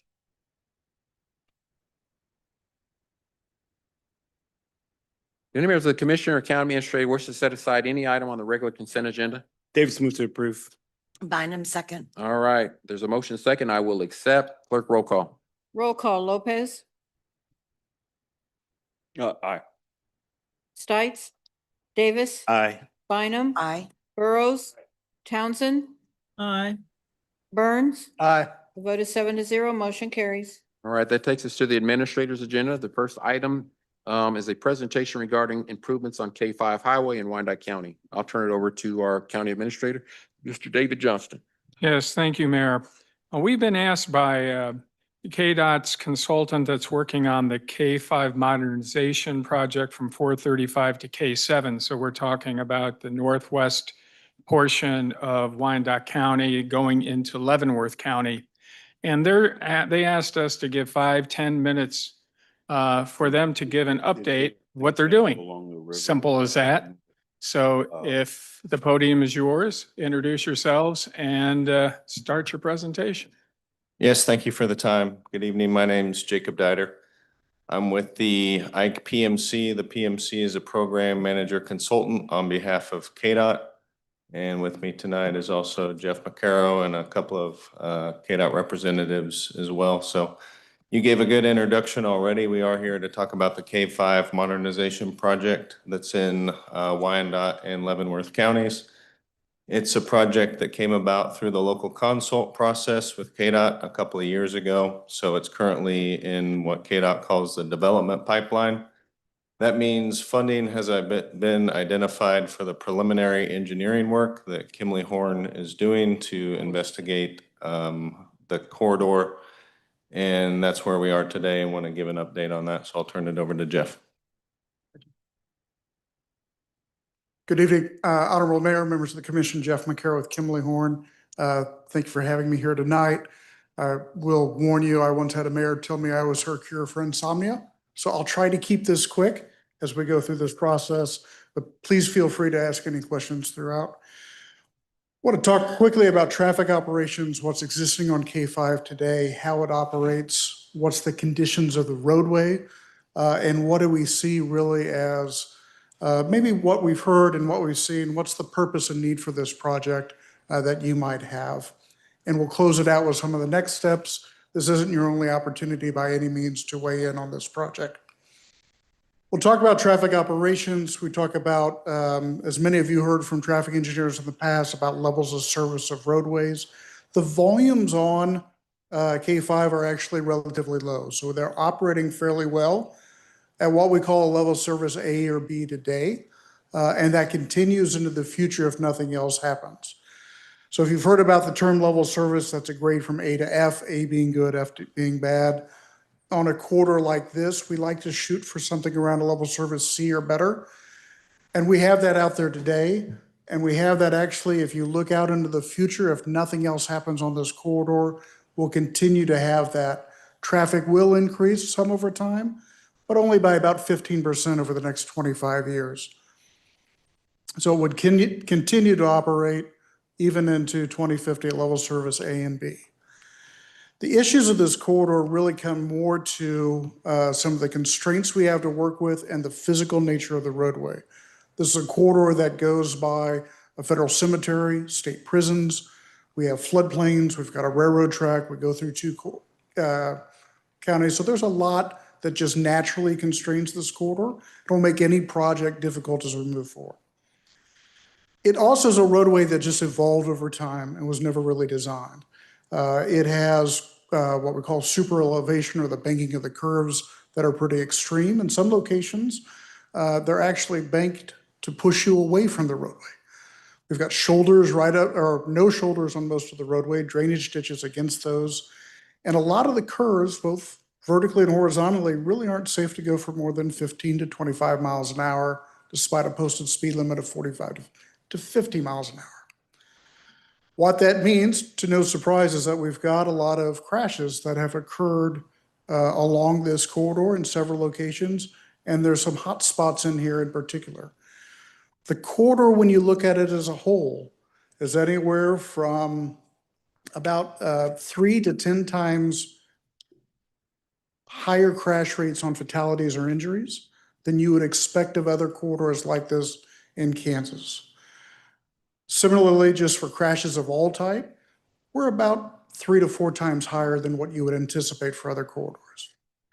That leads us to really what is we're trying to answer as we look at this corridor and what we call a purpose and need, and really the need to address 3 different elements. One is safety, to enhance the roadway safety, to reduce those numbers of severe crashes, particularly at substandard curves and intersections. Connectivity, to improve the connection between, in particular, Leavenworth and Lansing and the rest of the metro area. And then modernization to support future growth of the corridor and bring it to the current standards. The next steps for this process, we certainly want to hear if any concerns. We know only about 2.5 miles of this corridor is in York County, but it's still a vital connection to your neighbors to the north. We are going through a series of public officials briefings. You're our 4th one this week, actually. We've got one more here in 2 weeks. We're taking a little break for Thanksgiving. Then we're going to regroup with KDOT staff and report back from what we heard from folks. We intend to go out to the public, and we'll advertise this and invite people along the corridor in both counties to come and attend. We'll public notice this as well, so all are welcome. We're looking somewhere in January, February to possibly have that meeting, depending on what we hear over the next couple of weeks. We will start then to identify what are some of those potential solutions that go forward and lay out a roadmap of what those next steps could be on this corridor, what implementation, if there are some. Again, as I went back earlier, this is a lot of constraints There's not a lot of easy solutions. There's not a lot of them that aren't, also have a pretty good price tag. So we have to weigh those as we go through that. We do expect to come back to you and report again on this subject next spring. So this isn't the last time you'll hear about that. I know I moved very quickly here, but we're happy to take any questions or any comments you might have at this point. Yes, sir. I'm sorry, if that's all right. Commissioner Bynum and then Commissioner Lopez. Okay, thank you. Thank you. Just a question, because you just did a complete overlay of this highway, correct? From Wyandotte all the way up to, Yeah, KDOT actually does a very good job on maintaining the condition of the roadway. It hasn't been that long, a year or two, I think, since we had to overlay on that project. Yes. okay. So the condition of the road is good. Yeah. As far as the pavement condition, the physical design of the roadway is the thing. Yeah, the that was- physical, I refuse to drive on it. My husband keeps wanting us to take K5 to Leavenworth, and I refuse. Yeah. Interesting, it is a route in which you see a lot of motorcyclists do take that on the weekend. We have a disproportionate amount of those crashes that occur on Saturday and Sundays. Commissioner Lopez? Yes, sir. Now, are you guys gonna 4-lane that? What, the look right now, well, to begin with, we're looking to figure out what that solution we want to do. The main focus has been to think about modernizing it, probably maintaining that as a 2-lane is the priority, not necessarily expanding it to a 4-lane facility. What's the fatality rate on that highway? Because I know it's I mean, you got a boot, scoot, and boogie if you're gonna go around somebody because they're Yeah. driving like Over the past 10 years, there have been 3 fatality, only 3. only 3 on that location, but there have been 18 serious injuries. The majority of those would be serious debilitating injuries. The majority of these are single vehicle run off the road crashes. Mm-hmm. I know I used to run that on my motorcycle. That was great, you know, and I understand the boys ride on there, but it is fun. It is great, you know, but it is also, I understand Commissioner Bynum's is dangerous. I know, but you have to be, you know, on the ball 100%, especially on those 2-laners. All right, thank you. Yes, sir. Any other comments, Commission? I will state, I just took the road the other day, drove it into Leavenworth, and I found it very scenic. It was a change of the trees, the colors. It was just a nice drive to get out and take the road. And We have heard that as well, yes. yeah, it can be a little challenging, but if you're, you know, paying attention and driving lawfully, you can probably enjoy the drive. But thank you for your update. Commission, if there's no other questions, this was for information only. Thank you for your work. Thank you for thinking about the lives of people of Kansas. We appreciate KDOT's partnership in this. Thank you. Committee, that takes us to item number 9.2, the appointment of voting delegate for the KAC. Motion to approve. Davis, second. Okay. Any discussion? Seeing none. Madam Clerk, please call roll. Roll call. Lopez, Aye. Stites, Aye. Davis, Aye. Bynum, Aye. Burrows, Aye. Townsend, Aye. Burns. Aye. Vote is 7-0, motion carries. Committee, that takes us to the end of our program this evening. I'd entertain a motion for adjournment. Davis, second. Thanks. Okay. Have a motion and a second for adjournment. Madam Clerk, please call roll. Roll call. Lopez, Aye. Stites, Davis, Aye. Bynum, Aye. Burrows, Aye. Townsend, Aye. Burns. Aye. Vote is 7-0, motion carries. Thank you, committee. We are formally adjourned. Happy Thanksgiving, everyone. Oh, yes, everyone.